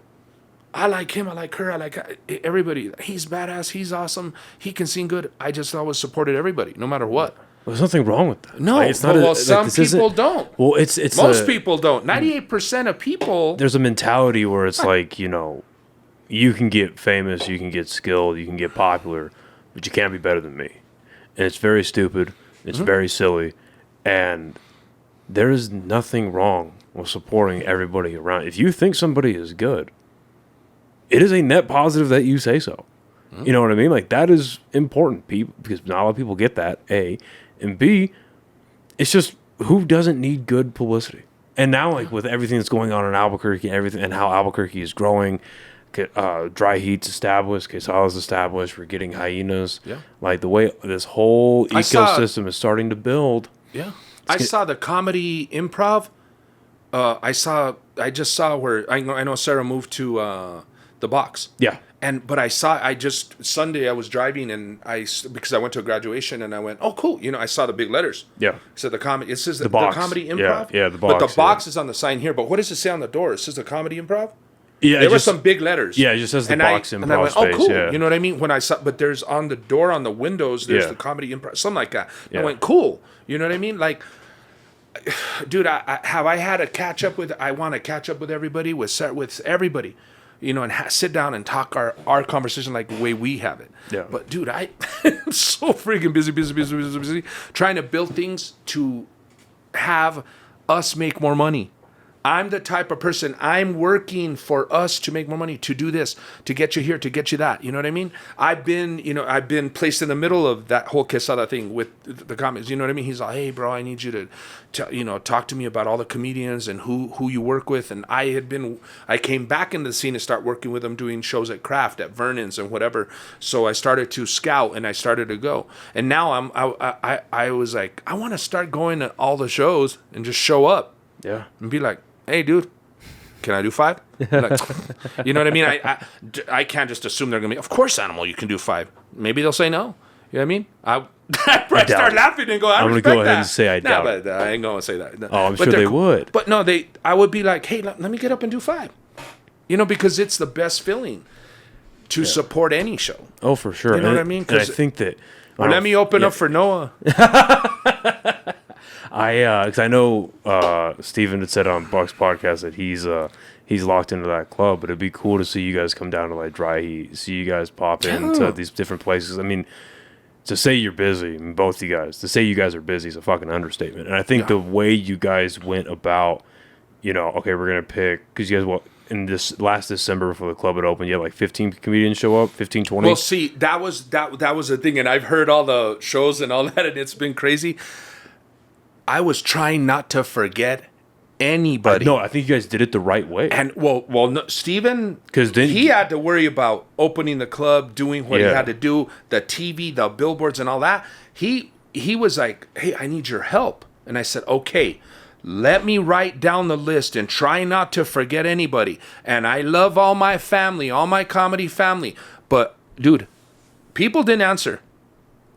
Some of them didn't answer, and I don't, you know what I mean? I'm like, I'm not, dude, it's not your job to hold hands. Yes, but then again, like, I'll say, I love you, I love them all. But, you can, in your business, in your profession, nobody's going to hold your hand. Nobody's going to call you 100 times. People don't care who you are, and people don't, aren't going to pay you sometimes, and they're not going to go above and beyond thinking who you are and what they need to do for you. They're not, dude. NASA is not going to come at my house and go, hey, Animal, we want to make you an astronaut. We saw you sitting on the couch eating Cheetos and drinking a Coke. We want to make you an astronaut, dog. Just like that. I'm like, really? Hell yeah. All right, I'm an astronaut. Bullshit, dude. You need to move. I love you guys with all my heart, but you have to help me. And I know they do. I try to keep that. I love them all. I'm like, some didn't answer. I'm like, oh, come on, answer. And send your headshot, send your email, send your video. I need to, you know what I mean? I need to try to get. I want to pause there real quick. Yeah, I wanted to get them all on there. I wanted to try to get. I'm in the middle. And I said, shit, I better not get paid for any of this shit because I'm in the middle. So one thing I wanted to ask you that you just referred to, so an EPK, the electronic press kit, as someone in your position, Perfect. what is an EPK, and then what is the importance of having one on standby, having one ready to send to bookers, send to producers, and of varying degrees to clubs. So what is an EPK, and why is it important for comedians? This is what I've been telling people from the start.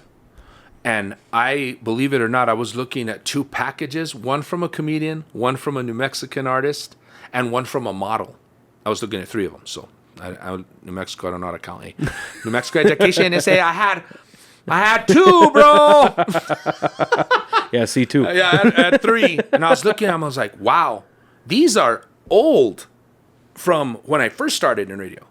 It was an actor. It was a comedian. You know what I mean? It was an artist. And I thought, wow, you had to back in the day, dude. Now, dude, it's it's my card. Right. That is fire. That's one thing on the damn list of animals list. Hey, get a card where you can just put your card on their phone and it gives them everything you have, animal. I want one of those steel ones that you just tap on it and it does the whole thing. I want one of those too. Yes, and there's a company here and then there's a major company. Dude, you need to get that. Yeah. I encourage it to the fullest. Put everything on it. This is what I used to tell people. Track 1. Back to track 1. This is your CD. Track 1 is your name. Track 1 is the name of your group. Track 1. Wow, this guy's phenomenal. Where's his number? Where's his email? Where does he live? What's his address? How do I get a hold of him? Do I see him on the street next time and go, dude, you're the dude that's funny. You're the dude. You're the chick that can sing. Hey, you're the actor that I thought was phenomenal. I couldn't get a hold of you all this time. So I would tell artists, dude, have a bio. Have a bio. Have your number, your email, your headshots. Have every single clip you have. This is comedians and artists. Have it on YouTube, Facebook, Twitter, Instagram, TikTok, Snapchat. Have everything on there. Link it up. There's Hootsuite. I used to get on Hootsuite and I would post one thing and it went to all my platforms. I don't know if Hootsuite's doing TikTok and Snapchat now, or you can do it on one. Forgive me if I don't know that. I'm sure there's a platform. They're just shotguns. Same thing with you, bro. OnlyKings podcast. What episode is this? What's the number of the show? This is gonna be 182. 182. 182. Number 8 is my favorite number. There you go. Because what goes around comes around. Yes, remember that. That's my favorite number 8. Eternity. Infinity. You know what I mean? That is something you want. You know what I mean? I want to be able to post that, because I'll go to my gram, you'll send me the link, whatever, and I'll post it. But I want to post that once. Right. All of them. SoundCloud too. SoundCloud, you have everything on SoundCloud.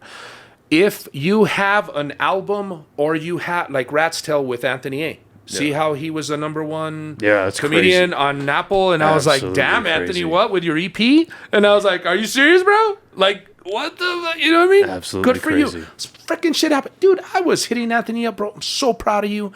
I posted, a kid from the north got a chance to open up for Gabriel 20 years ago for the Beans and Cracker tour here at the Kiva. Now, a kid from the south, South Valley, dude, and I was sitting on the bed and my eyes watered. For me, for Anthony, for New Mexico, and to Fluffy. Because I have pictures with Fluffy when we first started. I ate with Gabriel Iglesias at IHOP. Me and him were at IHOP. And we barely had any money to pay for our food. And me and friggin' Fluffy were eating at IHOP in Santa Fe. We were at Camel Rock Casino. Dude, I worked on a movie called Tortilla Heaven with George Lopez. When I first started, these guys were not millionaires yet. You know what I mean? They were just coming up in the game, dude. Sandra Bullock, bro, she saw George. Boom. Who is he? Helped him get his show. I didn't know that. Oh, yeah, dude. Oh, I didn't know that. Sandra Bullock, bro. She used to be the shit. What happened to her? Dude, she's still hot. Is she making movies still? Is she... Speed 5 of them. I don't know. They're at Speed 3. Hey, they're on Speed 8. No, just kidding. But no, I think they're working. Dude, this is a thing with a lot of things. You can't even see what's bullshit and what's not. But to go back, let me not veer from. That's what I do. Animal does that. Not veer from the subject. Have every single thing, anything you can put your music, your comedy on Apple, Pandora, Spotify. Anywhere you can put that thing on, put it on YouTube TV, put anything. Dude, I'm working on it right now. I have 10 drives, videos from when I first started to now. I haven't even, that's how freaking racked I am that after this I'm gonna go home and say, I gotta put some of my Quesadas clips. You guys are doing a great job. You know how happy I get when I see Buck, Josh, Jake, all of them posting clips of Quesadas makes my heart sing. I'm so happy for them. It's a symbiotic relationship. They're helping you guys. You guys are helping them, because I never understood it till I started comedy, obviously. But the fact that they have good footage, but they have footage of them performing with that brick wall. They have a comedy club sign behind them. Like, that is the value in that, iconic. That media currency is incredible. It's iconic. It's like, no, I'm good enough for a comedy club. Book me. Dude, when I stood at the Ice House and I turned around and saw the brick wall. Dude, I freaked out in LA, in Pasadena. I went, Oh shit. oh, I like panicked, dude, you know, because I was like, this is a real comedy club. Yeah. I went to Caroline's in New York. When you see the brick, when you see the Comedy Cellar, Laugh Factory, Comedy Store, when you see Robin, you see all these guys on the wall, you know this is no bullshit. This is a real club. Those were everywhere I went, anywhere else. You know what I mean? On a cruise, cruise ship, wherever you're at, performing, hey, you need to remember, every time you hit that mic, feel like that brick's behind you. Because that's good advice. Yes. You have to make sure that brick, and remember that the support that you get, that I like to be the cement.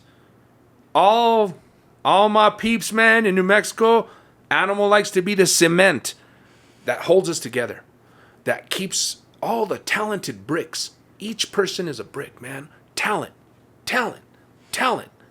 We have it in New Mexico. There's so many talents here. There's talents all over the world. But I like to be this man. Like, you know what I mean? I'm like, hey, let me help you. Let me do that. I want to do that. I want to be able to, we mold. We mold, you mold a brick wall. Like that brick wall behind Casadas. I'm like, man, we got our own home club. That took a lot. So I want to get to that, but let's finish out the EPK stuff. Yeah. So you've explained what it is. You got it. And then new ways to distribute it. Why is it so important? And I asked that because, again, obvious question with a semi-obvious answer, but I feel like people need to have this articulated for themselves. Like, why is it important to take the time? I took Noah a little more serious because he sent me an email on what time we were at. He sent me a questionnaire. He sent me an Instagram message, and he sent me his phone number. I took you serious. You got it down. Dude, if you're not prepared and you're all over the place and you don't have your shit together, you're not going to be respected. People are not going to, you know what I mean? Like I said, what is this, bro? This is your outfit to perform tonight?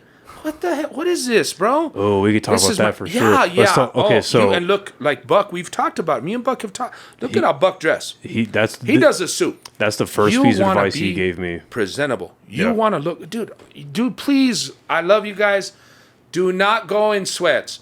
Do not go in a shirt with holes in it. Do not go with dirty clothes. Do not go with your home not combed. Do not, look presentable, man. I'm telling you. There is nothing better, and I will give this to Buck too.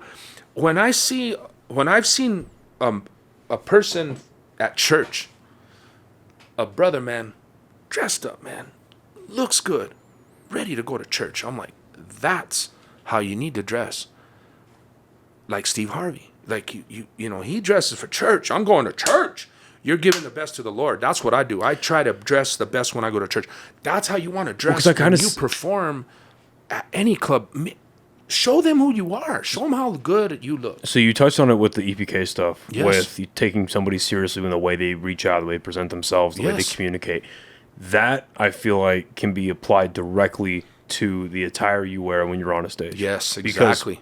Extension. It's one thing. Like, granted, I've never shown up to a open mic in sweats, but I've shown up in shorts. Right, I've shown up with a backward tat. Depends on where we're at. Yeah, because it's an open mic. You know what I mean? It's just an open mic. Yeah, but if you're doing a show, regardless if it's free, but especially if it's paid, if people are paying money to show out and see you, you probably shouldn't be in cargo shorts and slides. You probably shouldn't be in an oversized hoodie. People can rock the oversized hoodie and make it look good, but a lot of people can't. And you probably shouldn't be wearing pants with holes in them, shirts with holes in them, and like unkempt hair and all that type of shit. Like, you make $10 a week for 4 shows in a month. Save the 10 so you can go spend $40 to buy yourself a damn shirt or some pants to look good at your next month show. Don't give me no bullshit excuses. People give a lot of excuses, a lot of, that's just, I don't like to hear excuses, man. I'm like, there is no excuse. Yeah. Even me, I'm a procrastinator, but I'll tell you about that later. Don't be a procrastinator. Yes. Yeah. Do we get caught up? Yes. Do we not? I'm like, damn, man. Like I was like, oh, I got some fresh kicks for tonight. I'm gonna wear my towel shirt, represent my hometown. I want to look good. I want to look clean. Sometimes we don't. We're on a budget. We don't have money. but make it a priority. Yeah. As an actor, as a comedian, as an artist. Well, people can tell effort though. That's the thing. That's Look another at the thing. Temptations. Yeah. All dressed alike. Yeah. Badass, shiny. I have always looked at Motown and went, wow, look at the way they're dressed, man. Wow, the Jacksons. Look at it, all got matching outfits. Wow, look at that. Elton John, dude, he had orange horns with diamonds, dude, and glasses. He's like, Benny. I'm like, wow, entertainer. Bruno Mars, dude, dressed as Elvis like a little kid. You seen that video? Yeah. That is talent. That boy got talent, like Eddie Murphy. That is what you need to be. If you want to be an entertainer, you see how I move. People know I'm big, but I can move. I can dance. I can do the splits. I can do backflips. I can do a lot of things people don't think I can do. I can do kicks, karate, all this stuff. I'm a big dude. I can do it. You can make yourself look badass. You're an entertainer. Entertain. I'll even do things. I'll try. Dude, I went to Quesada's and I did a piano like Little Richard. Did I look like a dumbass? Yeah, when I saw like Little Richard. It was like a little piano. And I was like, oh, well, it's Saturday night. And I just got paid. I did it. But I wanted, you know what I mean? To emphasize the talent that Little Richard, man, he is like, Tutti Frutti, perform. James Brown, Michael Jackson, man, the way they dance, the way they entertain, the way they look, every single piece of your set or performance, there's all of it. Look at how they set up a movie. Look how they set up a comedy show. They put makeup on. They make sure you look at the lighting in here. You have a light to make sure we look good. You know what I mean? That I look young. You know what I mean? And that it's not that you didn't even need the light, bro, because you know what I mean. You have the youthful glow. Yeah. I don't know. I have never been able to, dude. No matter if I even try to be. Do I talk smack with my family and my girlfriend and my friends? Yes. And they're like, oh, you're such an asshole. You're so arrogant. Blah, blah, blah. Yeah, I do. I talk shit. If you boo, you'd be like, what the fuck? I like to talk a lot of shit, man. Well, yeah, you're a comedian. Yeah. I just don't try to do it like, I try to stay. I don't even know how to be arrogant. And you're like, hey, Animal, man, thanks for coming on the show. Yeah. Yeah, no. I guess this'll do, bro. I can't, dude. I can't. I just can't be. I can't. Like I can't like just stand there and they're like, "Hey, DJ Animal, what's up, bro?" I'm like, here was getting ready to meet Snoop. I can't. Right. I can't be like that. Can we be happy and proud of who we are and what we do? Yes. Some people are just raised like that. Yeah. I mean, some people can carry arrogance well. They can carry narcissism well. They can do whatever they want, psychopathy, whatever. I think that movie about those guys, actually. You depending on how you carry it. But I just can't. I even if it's somebody that I'm like, oh, you know what I mean? This person, I'm just different. I forgive. I love. I see a talent in people. I know that they can succeed. I know it's a bullshit excuse when they tell me things. 98% of the bullshit I've heard has been, la, I'm gonna do this, and I'm gonna do that, da-da-da-da-da-da. And 98% of the time, it hasn't happened. So when you prove me that you can do it, that's when I believe you. A lesson I learned. Show me proof, bro, that you can do it. You did this. You showed me proof. A lesson I learned early on is you shouldn't be starting your sentences with "I'm going to." It's "I did." I believe, and I did it. Like, look what I did. Yes. Look at what I have. Look at my proof of concept. Look at or at least this is the beginning of something really good. Or this is why am I? It's really I think I'm glad I picked up on this early. I think a lot of people don't realize this is like. Entertainers are investments at the end of the day. Yes. It's like, okay, why not just are you talented? Are you entertaining? Are you whatever? It's like, no, okay, why? So say you have a show coming up at the club this Friday and Saturday. Why should we put you on this slot and this slot when we've got at least 5 more people that we could replace you with? Like, why are you the better investment? Why are you the one we should give the spotlight to? Why, like, are we worth not just money, but time and resources, customers? Are we are we going to bank on the fact that you're going to do well enough and you're going to connect well enough and you're talented enough to where these are going to turn these people into return customers? Yeah. When they're going to want to come back, like, oh, this is another thing I love about the club. And I meant to say this right at the front. And if it wasn't obvious, congratulations to Steven and yourself for the clubs. It's fucking amazing. Yeah, and it's Steven's club, and it's Quesadas, you know. Yeah. And I heard you talk about the club, and I'm like, dude, we have to remember, like, to me, if I'm going to sell you something or I'm going to have something for you, I'm going to try to make it top-notch, the best. Yeah. You get paid, you're taken care of, you're treated right. Because, dude, I tell you, we give opinions. And I tell people, make sure that's how it should be. That the way we were talking about, I was watching your set, I was watching your video, and you were like, the Cokes are flat, this didn't work, that didn't work, this, you know, and I was like, oh, dude, those are things that are critical. Yeah. I'm like, please make sure there's chairs for them. Yeah. Please make sure, dude, I've been we have ran that business for 85 years. My grandfather, my mother, my grandparents, like, you know, making sure that we are on point with who we are catering to, who we are serving, who are we, you know, who we're feeding, who we're performing for, who we're, you know, you have to make sure those things are critical. Yeah. Because you know New Mexico, dude. Yeah. I love you, but we, like I say, even in my set, I go, shit, we get shit for free and still feel we got ripped off.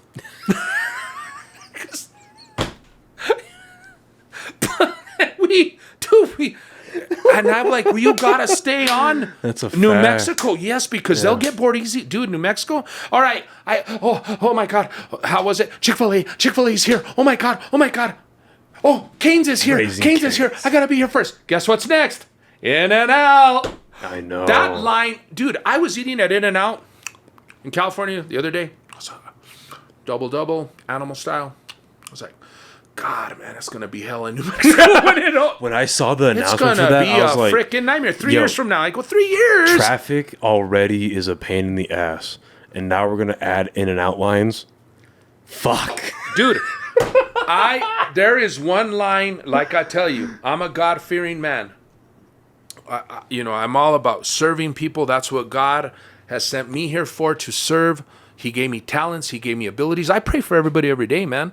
Every single person. I go, my fans, my listeners, my coworkers, my enemies, my family, my great friends.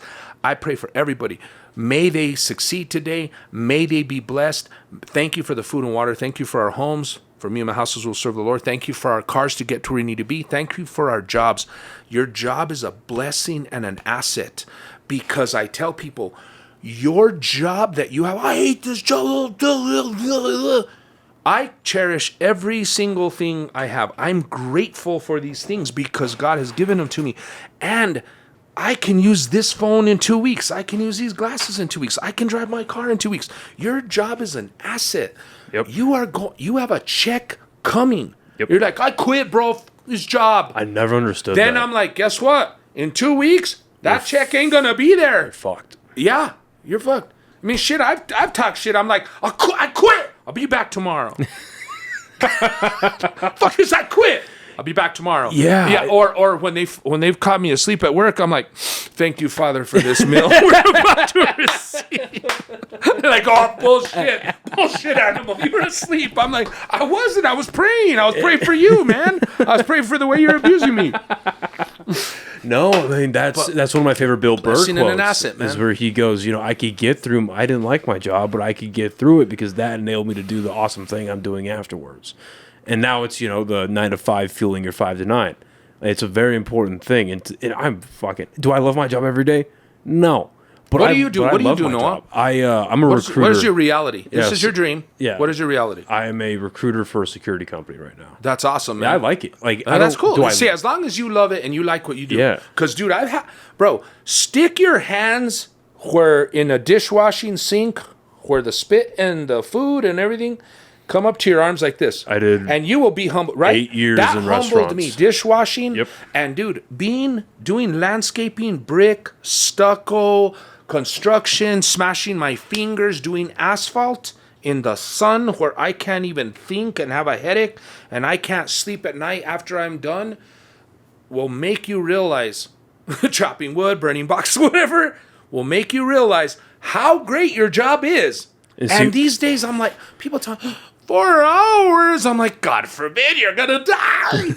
You lazy fuck. That's what I love. Get up honestly, that's what I and love work. about Quesada. One of the things I love about Quesada's audience is a lot of it are good people in their late 20s, into their 30s, into their 40s. In New Mexico, the jobs that you just described, a lot of people have those jobs. So when they go out on the weekends, when they go out on Friday, Saturday night, if they're going to dedicate an hour and a half to your show, you better be fucking good. Yeah. And if you can win those people over, you can win over any crowd.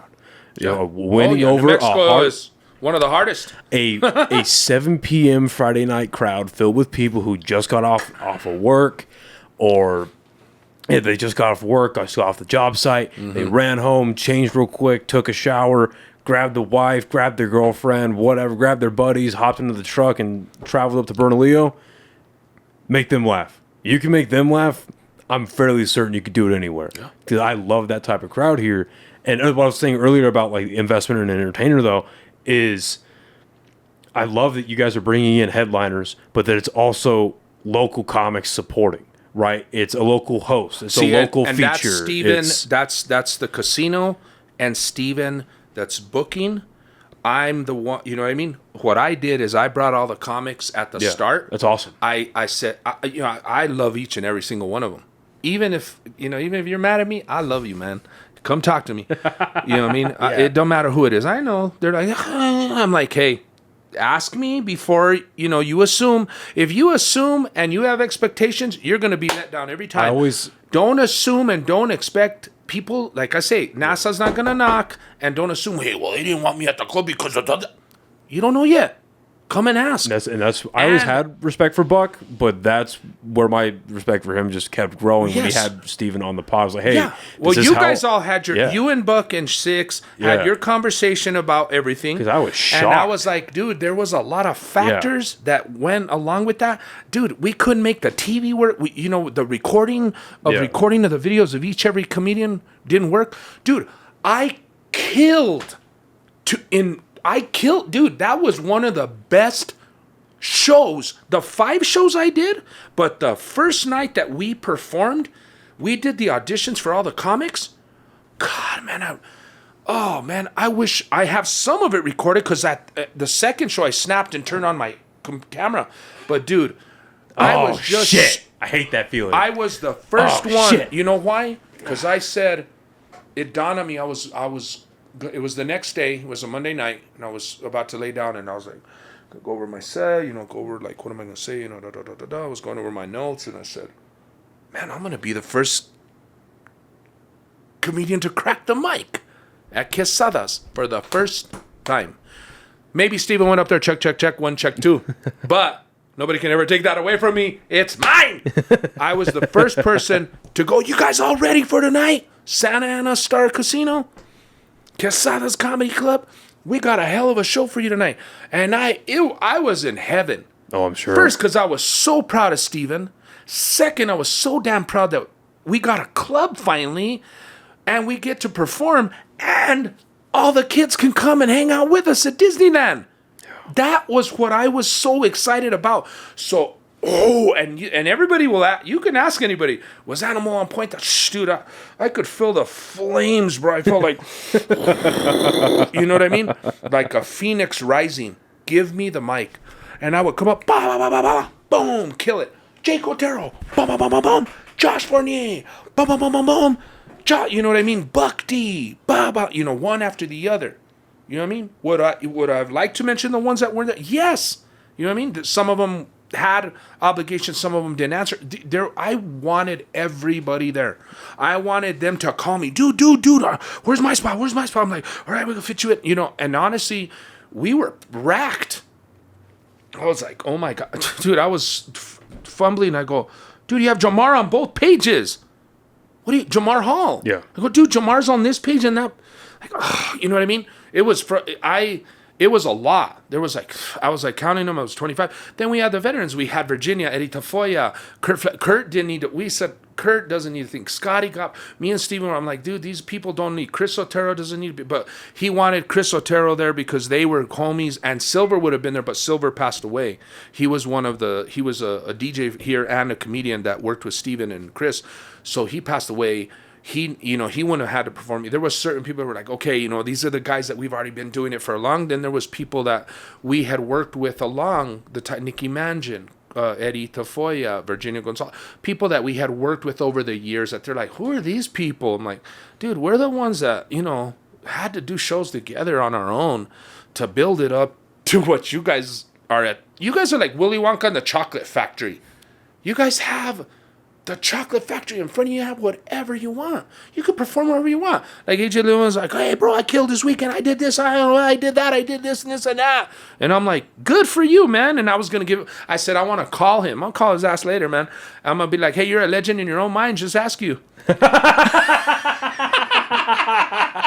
He would say, he texted me, I haven't, dude, that's how busy I haven't even had a chance to answer you, my bro. I should have at least liked it. But, I like to talk. I love that guy. I love that kid, man. He's a young kid. He's hungry. Dude,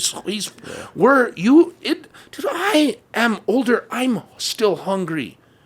I want to Animal Unleash. I want to have hashtag Animal Unleash, my own podcast, my own TV show, have everybody on it too, have you come on, have all Buck D's and the Johnny J, all these guys, everybody that's doing Holly Holm, Johnny, every single person. I want you guys on my show. I want you guys to be on my radio show. I want you guys to be part of a show that I have called Animal Unleashed. That's one of my dreams, Animal Off the Chain. I have a whole comedy show tucked away that would make people shit their pants because it's brutal.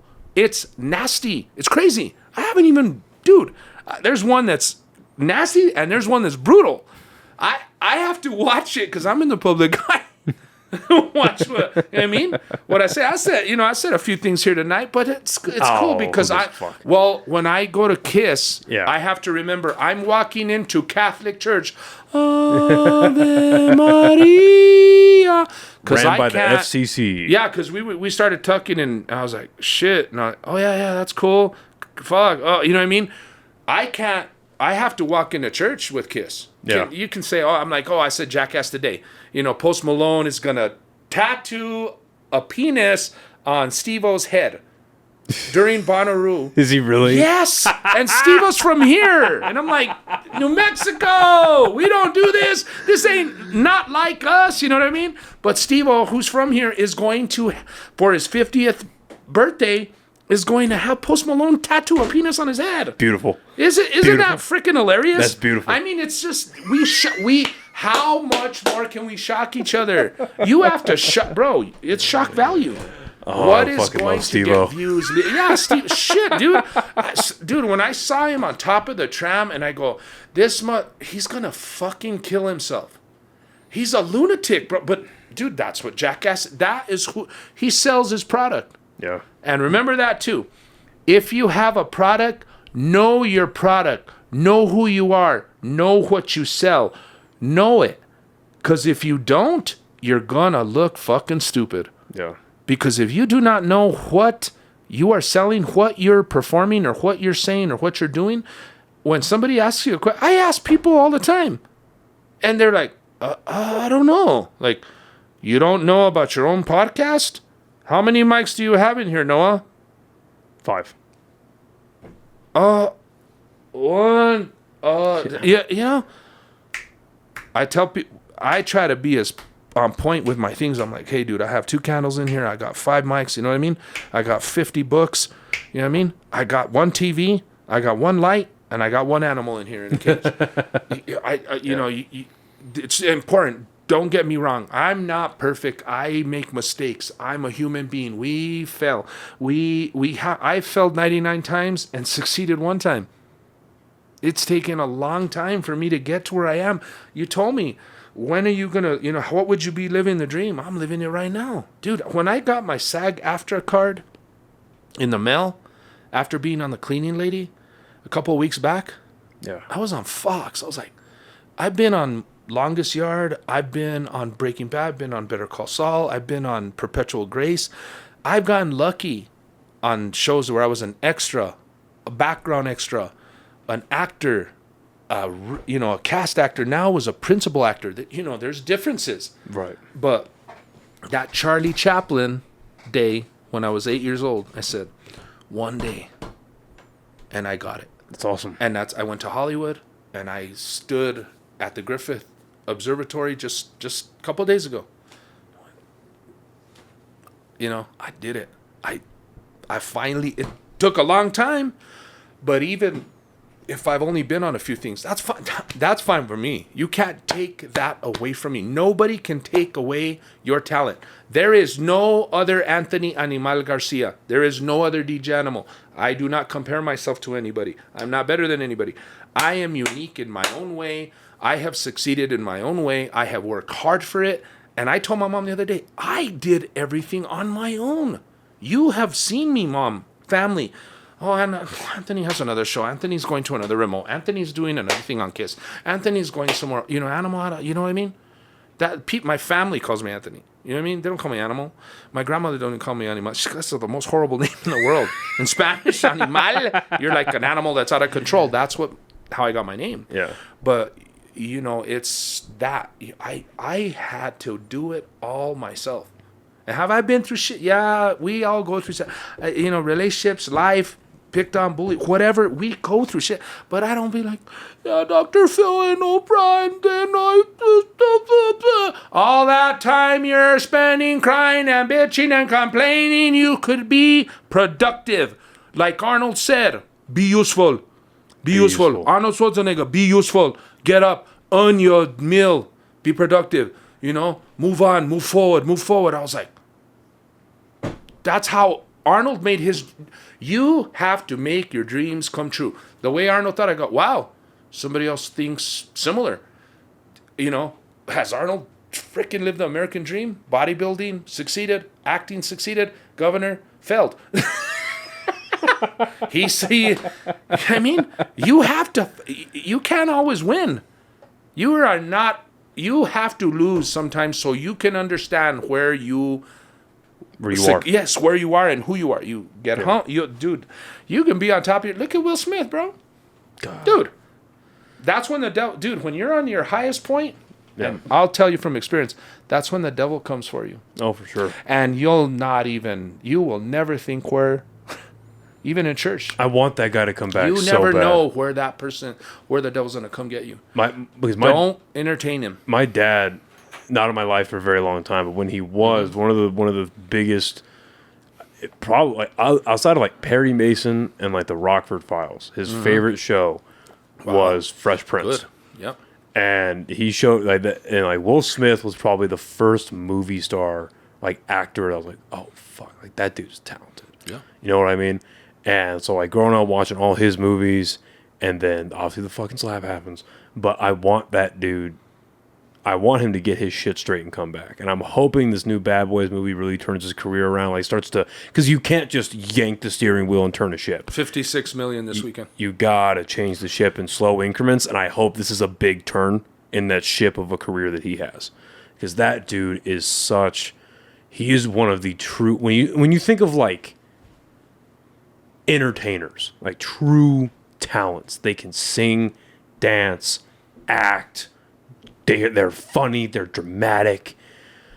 I mean, fuck, who is it? It's him. And the devil can come for you and destroy you. Yeah. Dude, do you think Jada Pinkett had anything to do with any of that? Fuck yeah, His wife? Did. Fuck yeah, she did. But completely or just... No. Nothing is absolute. No. I mean, it can be one person. It was a cocktail. Can affect your whole career. That was that was really bad. Dude, I was in Taos. I was sitting at my grandmother watching the Oscars with me. And she's like, oh my God, Hito, did he punch him or slap him? And I went, I had to rewind it. And everyone thought it was a bit at first. Yeah. I thought, is Will and Chris screwing around? Because they're friends. They were friends. Right. And I thought, they're screwing around. I rewinded, and I was rewinding, and I went, oh shit. I thought he had punched him. Yeah. Like faking it.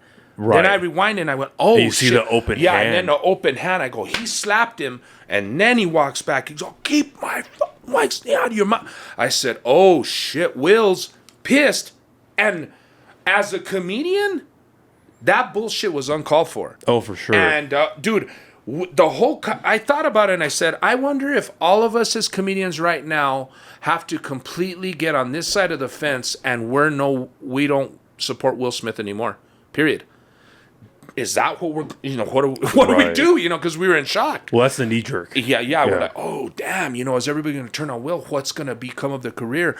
Yeah, because I thought, man, I was a Fresh Prince of, Bel-Air fan.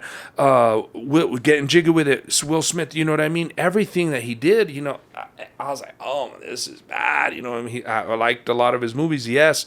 Have I thought that he's been a good father? Yes, that whole relationship is a different thing. I mean, listen, so man. even a relationship, a job, a friend, something you're addicted to can destroy your career. And the one that will come for you is the devil, man, to destroy you in every single way. And guess who can put a stop to it? You can. You have to eliminate that. Yeah. Because when you're on the mic, you gotta watch it. Listen, you gotta watch it. I'm still a young guy, and I've never been married, and I've been in love. But dude, I don't think that there is any woman on this planet that could ever get me to sit down and record a conversation talking about how she slept with my son's best friend while we were married, and how it was a small entanglement, and how it's just a thing that happened in the relationship. And I need to get over. Like, that is so crazy to me that existed, and that, he allowed a guy, and it shows you that the devil can bring you down, and allowing horrible things in your life can sink you to levels you probably never even thought of. Like, imagine going back to the 90s and telling that version of Will Smith, hey, man, this is going to happen in about 25 years. He would not believe that. No way. The attitude he had, the rising fame he had, his whole aura. No, but just... It's a death by 1,000 cuts. And I think, and that's why and one reason I consider myself very blessed is I have a really good, circle of guys around me, my best friends that keep me straight, that keep me, keep me right. And, and then they will tell me, and they have told me when I'm fucking up, where I'm fucking. I was like, hey man, you should probably stop doing that. Hey, been drinking a little bit too much. Oh yeah, dude, I have my Garcia circle of trust. You know what I mean? Take it easy, fucker. Take it easy. And if you're not in the fucker circle of trust. Every circle of trust, right? Take it easy, fucker. Take it easy, right? I have nipples, fucker. Yeah, I have nipples, fucker. So you're gonna milk me, dude? And I do the. You insulted him a little bit, just a little bit. Fucking no, you insulted him a little. No, this fucking drugs are making your mind in a mush. Oh, fucking dude, I have mimicked and impersonated every single person since I was a kid. I can remember movies. I have a photographic memory, dude. It is crazy, bro. Sometimes I thank God for the talents and the abilities that I have, and I haven't even executed those more on stage, my impersonations, my faces, you know what I mean? That's something that's still tucked away in that briefcase. I'm like, dude, get up there and do 10 minutes of just impersonations. Do Travolta, do you fucking cockroach, huh? And all these Stallone, hey, Rocky Balboa, Adrian, all these different impersonations, damn it, Bobby, King of the Hill, like, I can go off. I was doing the dude last night for Star Wars. He goes, "No Jedi tricks work on me. Only money." The clear Jewish stereotype. Yes. The racist stereotypes that plague the prequel trilogy are insane. Only money. It's insane. You're right. Dude, I didn't even think of that last night when he was saying that. He goes, Jedi tricks don't work on me, only money. And I'm like, yes. And it was funny. Gabriel, that night, did you go see Gabriel Iglesias? No, I was So when he was doing impersonation, he started talking about something about how they robbed his house. And he started talking in like a Scottish accent. And he goes, I don't even know what. But he just started talking in and Gabriel, bro, when it oh my God, you know, Gabriel has a voice. The sound effects he does. Michael Winslow from Police Academy, like most phenomenal I've ever seen. Like with the car door opening and closing. He used to, that guy. I mean, even in shut up, like in Cheech and Chong, dude. That Michael Winslow was in Cheech and Chong. That guy, to me, has the. I mean, him, Jay Farrow. Is it Jay Farrow? Fluffy. Damn, who's another good impression? There's people that I'm just like, oh my God, these people can impersonate. You know, Ari Spears, DMX. Oh yeah. You know, let the Rough Riders roll, and he's all Hova. He's doing Jay-Z, DMX, LL Cool J, and what's that? I mean, I'm just whoa. And I see them, I'm like, dude, do your impersonations. You know what I mean? Yeah. Like, it didn't, like, the first time I saw Thor, when I walked out of Thor, when he walks into the pet store here in New Mexico, and he goes, I need a horse. Yeah. And they're like, we don't have horses here, just birds, cats, and dogs. Whichever's large enough for me to ride. Need a horse. You know, and I just started working on that impersonation because I thought, you know, Chris Hemsworth is... Thor and Hulk are tied. Those are my favorite. Nice. Captain America, Iron Man, believe me, mad respect. But Thor and Hulk tied. I'm sad they lost Edward Norton. Yes, I wish they could have. Like, Mark Ruffalo did fine, but Norton is such a class above 90% of actors working today. He is so damn good. He was a badass Hulk. And what he brought to Bruce Banner was great. Mm-hmm. And there's moments of greatness in the first Avengers, like that part where they're in the helicarrier and they're all like, they're talking to each other. And Bruce Banner talks about, I put a gun in my mouth and the other guy spit the bullet out. Mm-hmm. I wish they leaned into that more because that side of Bruce Banner, like I grew up watching. Mark's too nice. Yeah. Well, I think they let him be dark in the first one. I love Mark Ruffalo. He's an awesome. I love him as Hulk. But you're right, Edward. It's just like, you know, Days Without Incident. You know what I mean? You have to see how he gets angry watching the original, you're like Lou Ferrigno, dude. The Lou Ferrigno Hulk. I forget the guy who played him. Because I remember in that show they called him David Bruce Banner or Bruce David Banner, something like that. They added David in his name. I forget the guy that played Bruce Banner, but even when he's just in a regular scene talking to other scientists or he's talking to his girlfriend, you could tell that under there's this thing. There's this thing under there that's like mystery, punching at the roof, trying to get out. And I loved his performance. Like everything from that. Even when they showed his eyes, like when he was changing, his eyes were like, you know, he had a like who is this dude, man? Like, is he psychopath? Is he crazy?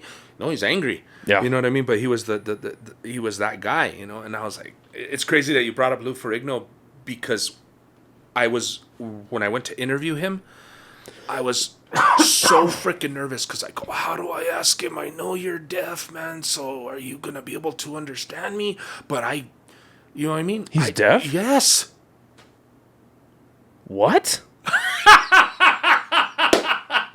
You didn't even know.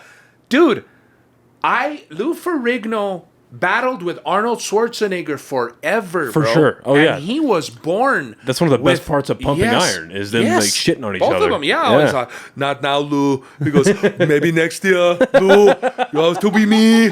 He goes, you better love it because it sure as hell will happen again. When they're sitting at the breakfast table and he's just talking shit to him in front of his family. He's like, only 6 eggs. Okay. Lou Ferrigno was a freaking beast, bro. Monster. Italian from the Bronx or Brooklyn, wherever. Dude, I think it's Brooklyn. But dude, even back then because I used to read Flex, Muscle, and Fitness, and I would be like, Arnold. I used to be a bodybuilder, believe it or not. You know what I mean? Back in the day, I used to love. I mean, I still do. And I used to read the magazine. I'm like, and I was like you. I was like, what? Lou Ferrigno's deaf? How the hell is he deaf? You know, I didn't even know he was. I didn't.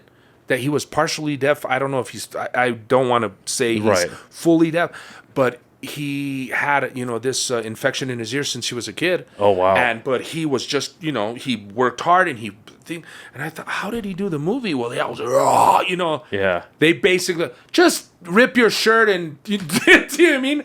Arnold, just don't talk. Just rip your shirt. You know what I mean? Arnold, dude, the baddest dude. Some of the best actors. They don't know how to act too much. They don't know how to act too great, but they're bad at. Dude, Van Damme. I kick you, and then you go down, and then I kick you, and you go down. Van Damme. Arnold. He goes, run, go, get to the chopper. Ferrigno. You know what I mean? There was all these guys. They were just freaking big. They were beasts. They were huge. You know what I mean? Arnold Schwarzenegger in Commando is one of the greatest action performances. Let out ever. some steam, Bennett. He goes, you're getting old, John. You're getting old. See what I'm... Dude, that's... Once you say a movie... I love that movie bro, so much. I have a photographic memory, and he goes, turn the knife when you turn. I just right away can impersonate or remember lines immediately, dude, from any movie. Sylvester Stallone, dude... I'm glad he did not cave. That's another... You want to watch a good documentary? Watch how Stallone didn't cave. I want to be Rocky. I am not giving you my work. I am not giving you the script. Give it to us. Give it to us. Give it Hollywood. Give it to me. Give it to me. I know it's an Oscar winner. I know we're going to win an Oscar. Give it to me. And he's like, no, I'm going to be Rocky. No, you're ugly. Look at you. Right. You're lazy.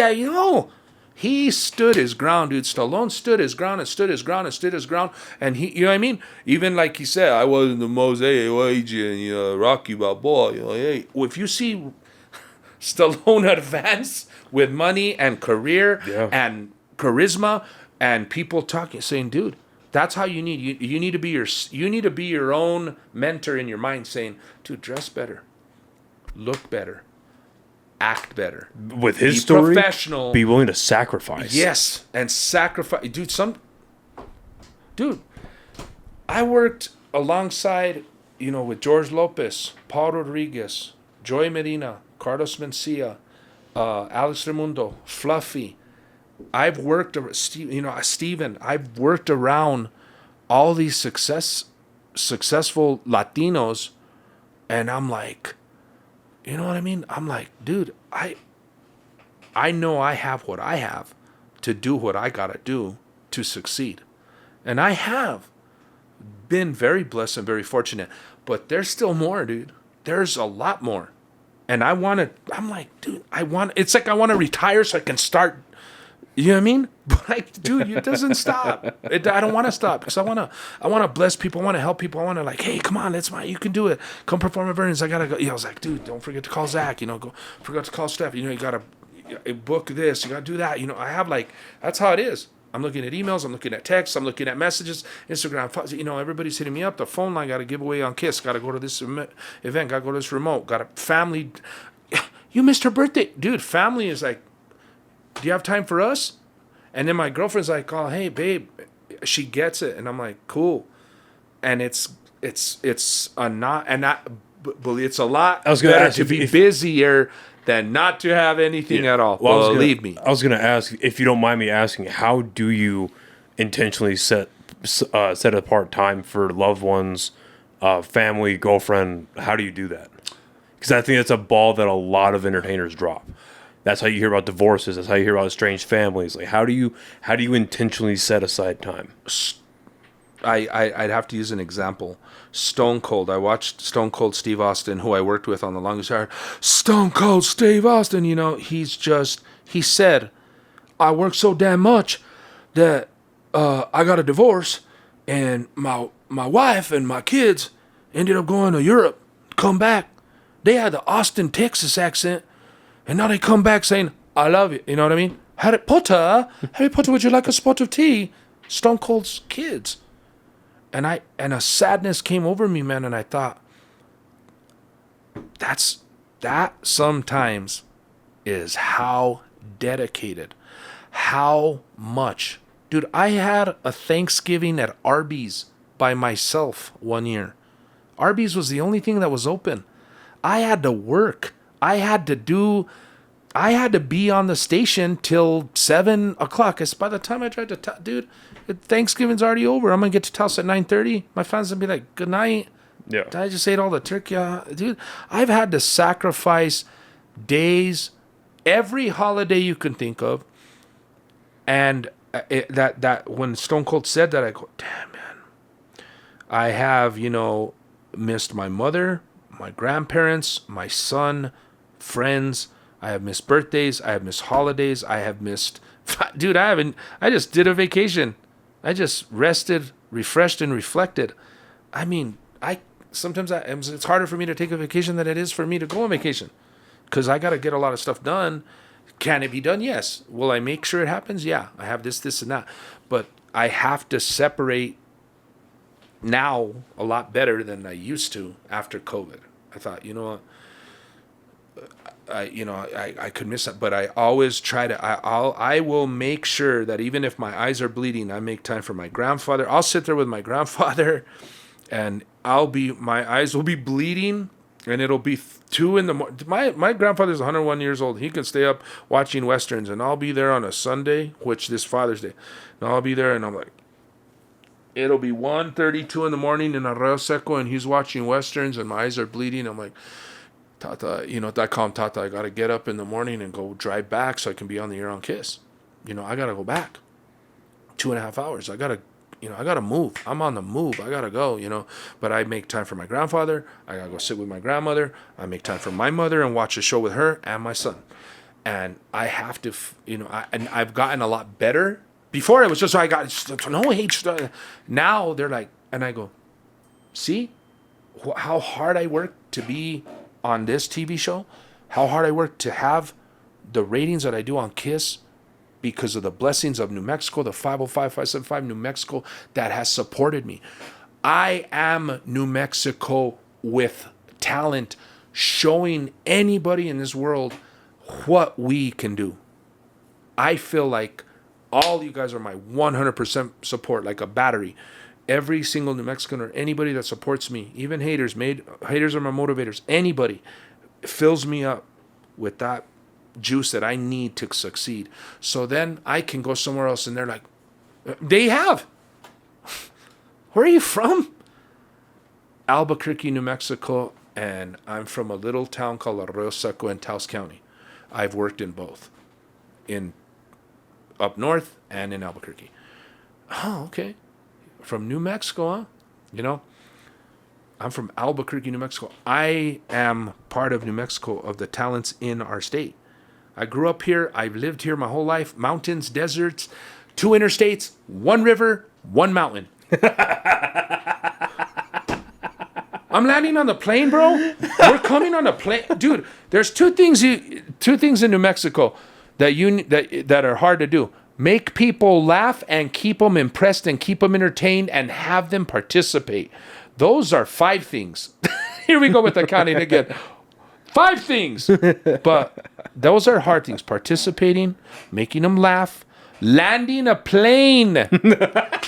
Oh my God, what the fuck, dude? I tell all the pilots for Southwest, Chicano Airlines, dude, you know what the final test is for Delta, American Airlines, United, Southwest? Landing a fucking plane in Albuquerque, New Mexico. God, dude, the frickin', bro, dude, the box, that's why the International Balloon Fiesta is here. The wind goes like this.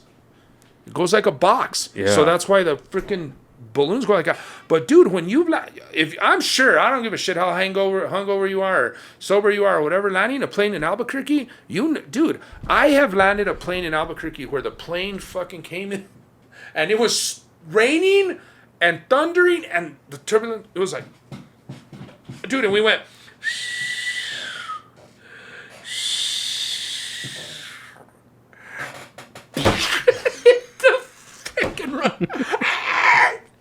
went up and hit again.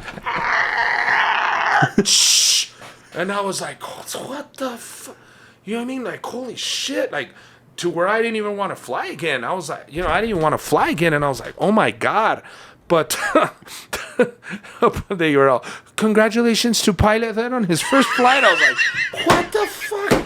Son of a bitch, of all places, you make him land in Albuquerque, New Mexico. It was, dude, I laughed from my house, from the airport to my house. Motherfucker, man, this guy was his first time landing a damn plane. It was his first flight, and they made him land in Albuquerque, New Mexico. Dude, do not let them land here. You go land everywhere else. And I asked the Southwest stewardesses, where is hard places to land? They go Denver, Texas, New Mexico, Albuquerque. And I went, shit, it hot, dude. It's the mountains, the wind, because the wind just comes up and just fucking hits a plane. Oh, shit. Your freaking chiclets and pretzels and peanuts and your drink spilling. And the baby's going that way. The dog's going that way. I just put on music and act like I'm on a Chicano dirt road, bro. When I'm in the plane. Just listening to music. Just like, oh, justice says rough. Justice says right. Justice says good. Metallica. Just listen. You know what I mean? If you have a problem flying, let me give you that. You know, if you have anxiety and you're like, oh, claustrophobic, sit. If you're claustrophobic, sit in the plane in the middle. So you feel like there's 2 people on the left, 3 people on the right. You can run away if you get terrified. That's believe me, I went through this. You just like, throw the air in your face so you feel like you breathe. Calm down, pray, calm down, meditate. You know, that's the one thing, right? And if you're like scared of the turbulence, you're like, oh my God, just put the freaking headphones on and jam to some Metallica or Danzig or whatever the hell. Yeah, because the turbulence syncs up to the rhythm. And just close your eyes and go, we're on a dirt road in New Mexico. I'm going up for a hike to the Sandias. Just so you can, you know what I mean? Calm yourself down. What we have been here with 7 hours already? I think we're at 2.5. So one subject I want to close out on. Yeah. You obviously, I mean, you've spent so much time here working. You have a genuine love for the state and for everyone here that's entertaining and doing their best. Where do you see Albuquerque going? And then, because post-COVID, there's been this like renaissance of art. Right, there's been so many more people trying comedy, so many more people getting into music. The movie studios are here and they're growing. There's so much art coming out of Albuquerque. Generally speaking, in the next 5 years, 10 years, what's the trajectory you see New Mexico's on right now? And that could just be in the intangibles, like you know, so many people are getting into comedy, so many people are getting into music, or it's like the real like, okay, we're getting this club, and this thing could happen, and this is growing, more money's coming in this way. Like, where do you see Albuquerque going? Do you want me to tell you the truth? Yeah. Or do you want me to tell you what you want to hear? The fucking truth. Okay. I'll start with I wrote a bit and I said, I want to be a Chicano, I want to be a president. And my slogan will be, same shit, no change. We will have taxes. There will be inflation. There will be problems. Nothing's going to change, whether Democrat, Republican, whatever you want to think, liberal, Green Party, whatever. There's things that are going to change. We have to be prepared because it was going to hit us, like you said, after COVID. There's still going to be inflation. Gas has went up. You know, try to save your money. Be careful how you shop. Notice food is expensive. Things are going up. Pay attention to your surroundings. Take care of your things. New Mexico, be prepared. Watch it. All the revelations have come true besides Jesus cracking open the sky and coming to get us. You know, that is the only revelation that hasn't happened. So just be aware of your surroundings in New Mexico. I love you guys. That's why I tell you that. Just so you protect yourself and you take care of your family and yourself and your friends. As far as the rest, the truth of, you know, that's real truth. The truth of, hey, we're in New Mexico. There is so many talented people. There is scientists. There is doctors. We have some of the best medical people in the world. We have the most beautiful sunsets. We have the most beautiful mountains. We have so many different food restaurants with great food that you can enjoy. We have Hollywood here. Never in my wildest dreams would I have thought, do I have to go to Hollywood, California to be an actor? Because I'm still moving to Hollywood. I've been moving there since I was 8. New York. Do I have to go to Atlanta? Do I have to go to Chicago? Florida? Where do I have to go to be an actor? It is freaking right here. Netflix moved here. Facebook moved here. Amazon, the dude from Amazon, Jeff Bezos is from here. His wife, Lauren Sanchez, is from here. Bill Gates created Microsoft Word on Central. The Virgin Galactic. You know, Los Alamos, Alamogordo. New Mexico is phenomenal. The first UFO crashed here in 1947. On record. Shout out to Roswell, the only city with both types of aliens. Dude, all this technology... Yeah, I'll tell you, that's another story. But New Mexico, yeah, dude, we can have just a story on that. It's crazy, man. That is a bro, a lot of things that happen in Roswell are the reason we have phones, cars, electric cars, all this technology, Alexa, Siri, da da da da da. It all came from. Where was it all these years before? Since 1947, everything started to change, huh? I can tell you for days. We have so many things in New Mexico that are just great. People are truly great. Does everything that happened with COVID, pains, being broke, bring out sometimes the worst in some of us? Yes. We have things that I don't truly feel like New Mexicans want to be like that. I know they want to be happy. They want to succeed. They want to pray for their families. They want to have great days. They want to have the good life. We can have that.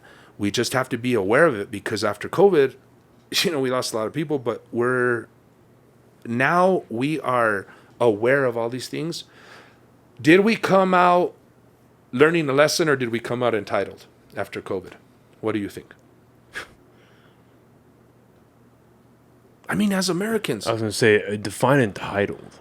I want to know where you're going with that. Do we feel like you said if I get this vaccine, I get a Happy Meal? Oh, right. You owe me. What we came out with was a severe distrust in institutions. Yeah. That's what we came out with. Distrust. We came out like, oh, hey, you said if I get it, like, I'd be better. We can't. Dude, we knew as a country that we can be, you know what I mean? We, like 9/11, when we got attacked, we didn't think somebody could attack us. We didn't think a virus could destroy us. Well, we didn't think we'd be funding a virus that would destroy us. Yeah, dude. We didn't, there's... Man-made. Yeah. He didn't fly a plane into a building. He didn't get a gun and kill all kinds of people all over the place.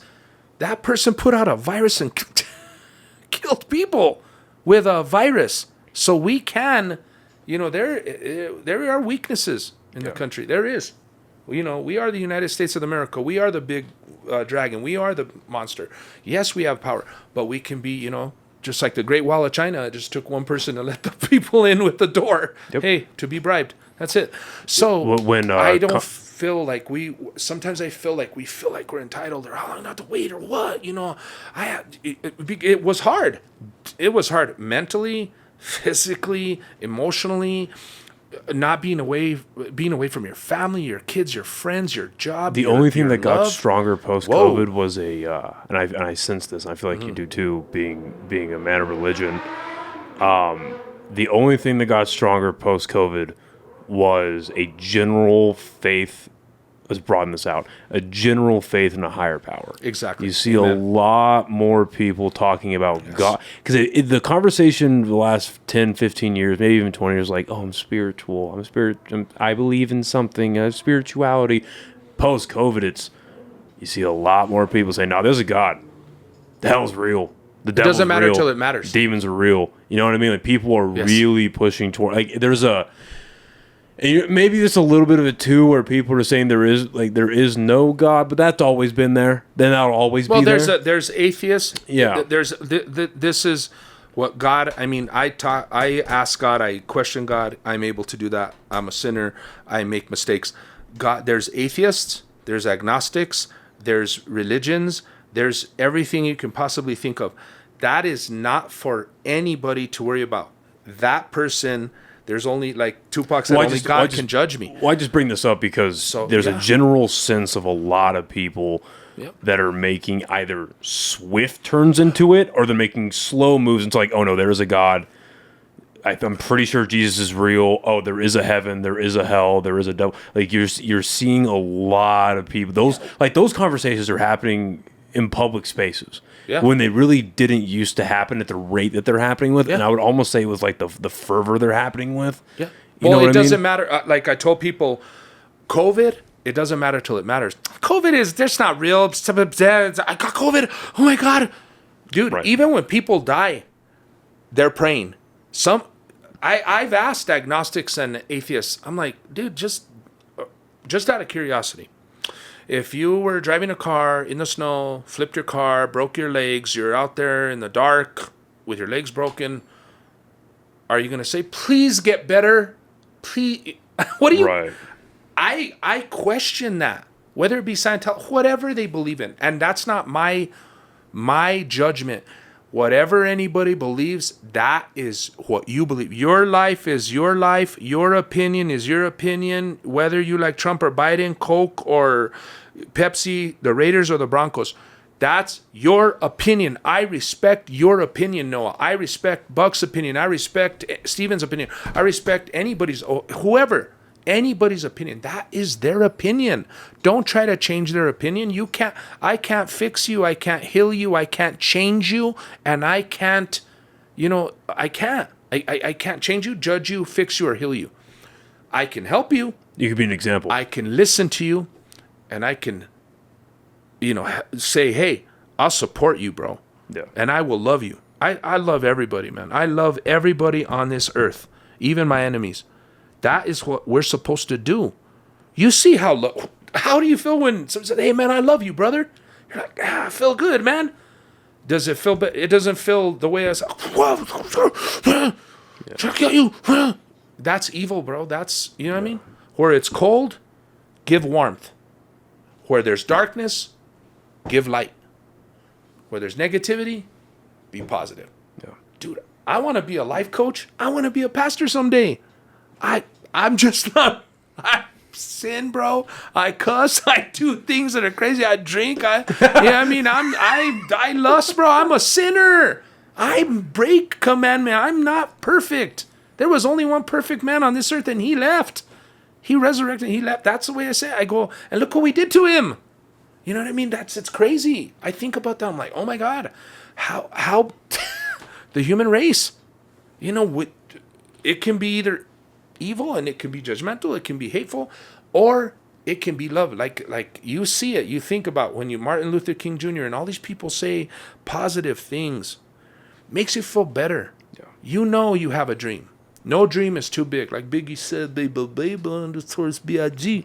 No dream is too big. He sat there in the movie and he was listening to Sky is the Limit. He goes, and he's happy. He goes, I did it. And I thought, that's how I felt when I was in Los Angeles. I was telling you, man, I feel good, man. I did it. Like I've done radio, I've done comedy, I've done, I'm an actor now. I'm like, wow. It's like it takes a long time. It's a lot of work. Bleeding eyes, driving 3, 5, 6 hours planes, living in hotels, missing holidays. Dude, you can do it. You want it? You can make it happen. You can do anything you put your mind to. And that's one of the things. Those are the two things in life that they'll tell you. For relationships, you need to love yourself before you love anybody else. Nobody listens to that. If you're going through a breakup, that's all you need to listen to. You need to love yourself enough to love somebody else. That's the hardest thing to go through. And in life, you can make it happen if you put your mind to it, you set your goals to it and your dreams, you can make it happen. You can. I think it's a beautiful thing to end on, yes. Man. Thank you very much for coming in. I appreciate it, Noah, man. I had a blast. That's why I said I think me and him I was going to go off on a tangent. It's one of those days for me. I woke up feeling amazing. I am so happy. I've probably never been happier than I've ever been in my life. I'm happy supporting everybody. I want everybody to win. I want everybody to succeed. I want everybody to flourish, and I want everybody to be the best that they can be. And, I love you guys all, man. You are a genuine net positive to everyone around you. And I want you guys to succeed. And thank you for everything. Thank you for taking time to be here. Where can everybody find you on social media? Social media, that's one thing I got to fix too. Facebook. My Facebook is Anthony Garcia. Then I have the fan page DJ Animal. Then my Instagram is DJ Animal Official. My Snapchat is the Street King. I'm like, dude, what the? I was just moving. You know what I mean? I was moving. I'm like, dude, you couldn't just do it one name. I beat the original DJ Animal on Facebook and on Twitter, on X, but I didn't beat him for Instagram. He got DJ Animal. So it's DJ Animal Official on Instagram. That one's the one. That's you want to hit me? Instagram. That's Sounds where good. You hit me on Instagram. Yep. That's the one. DJ Animal Official, Instagram. that's where I'll contact you and this and this and that. You just snap or call the station 505-262-KISS. My email is Anthony Animal Garcia, man. If you ever want to comment or tell me anything, man, holler at me. Awesome. And it's all with love, man. Anything I said, like I say, I don't like to offend people. I just try to open everybody's mind and make them think in a different way. And always at the end of the day, like, you know, just peace, love, and God bless, man. Just you are the best, and that's all you need to know. You in your mind that you can achieve anything. Here is living proof. Anything you want to achieve, it can be done. That's beautiful. And I'm living it every day. Humbled. Love it. Awesome. I want to do this again sometime. Oh yeah, this is fucking awesome. Man. DJ Animal Official. I'll come on the show and hang out with you and Jake and Steph or Buck or whoever you guys, you know, whoever's here, man. I'll come and just chill. I'm like, hey, you guys doing the podcast? I'll come and sit in it. I want to have my own, dude. That was another thing I wanted to hit on. Podcast, Jesus, man, Conan, everybody, Joe Rogan. Do you think Joe Rogan elevated podcasting to a whole new level? I was thinking, because Kurt Fletcher, I think my boy was telling me, I'm gonna have a podcast. I went, all right. One time he told me at Laughs, or I don't know where he told me. I was like, oh, cool. You know what I mean? I wouldn't think about it until it was like the Joe Rogan experience. And then I'm like, Joe Rogan. I think it was like he elevated it to a whole new level. The history of podcasts, I haven't read it. I haven't thought about it until today when you asked me. I was like, you know what I mean? I think he elevated it. You know, that was a question I wanted to talk to you about podcasting. Because I think everybody has one. Is it a good thing? Yeah, hell yeah. You know, is radio still alive? Yes. Yeah. Are we dinosaurs that are still hooking people up and it's free? Ha ha ha. I don't charge you, Pandora. Apple, Spotify charges you. Radio is free. Kiss 973. Legendary, Heritage. Check me out. Afternoon show, 2 to 7. I love you guys. I appreciate you guys, man. 505-262-KISS. Always one call away, man. Fuck yeah. Can't wait to do this again. Awesome. Thank you, everyone, for listening and watching. See you next time. Bye, everybody. Yeah. All right. That was fire, dude. That was awesome.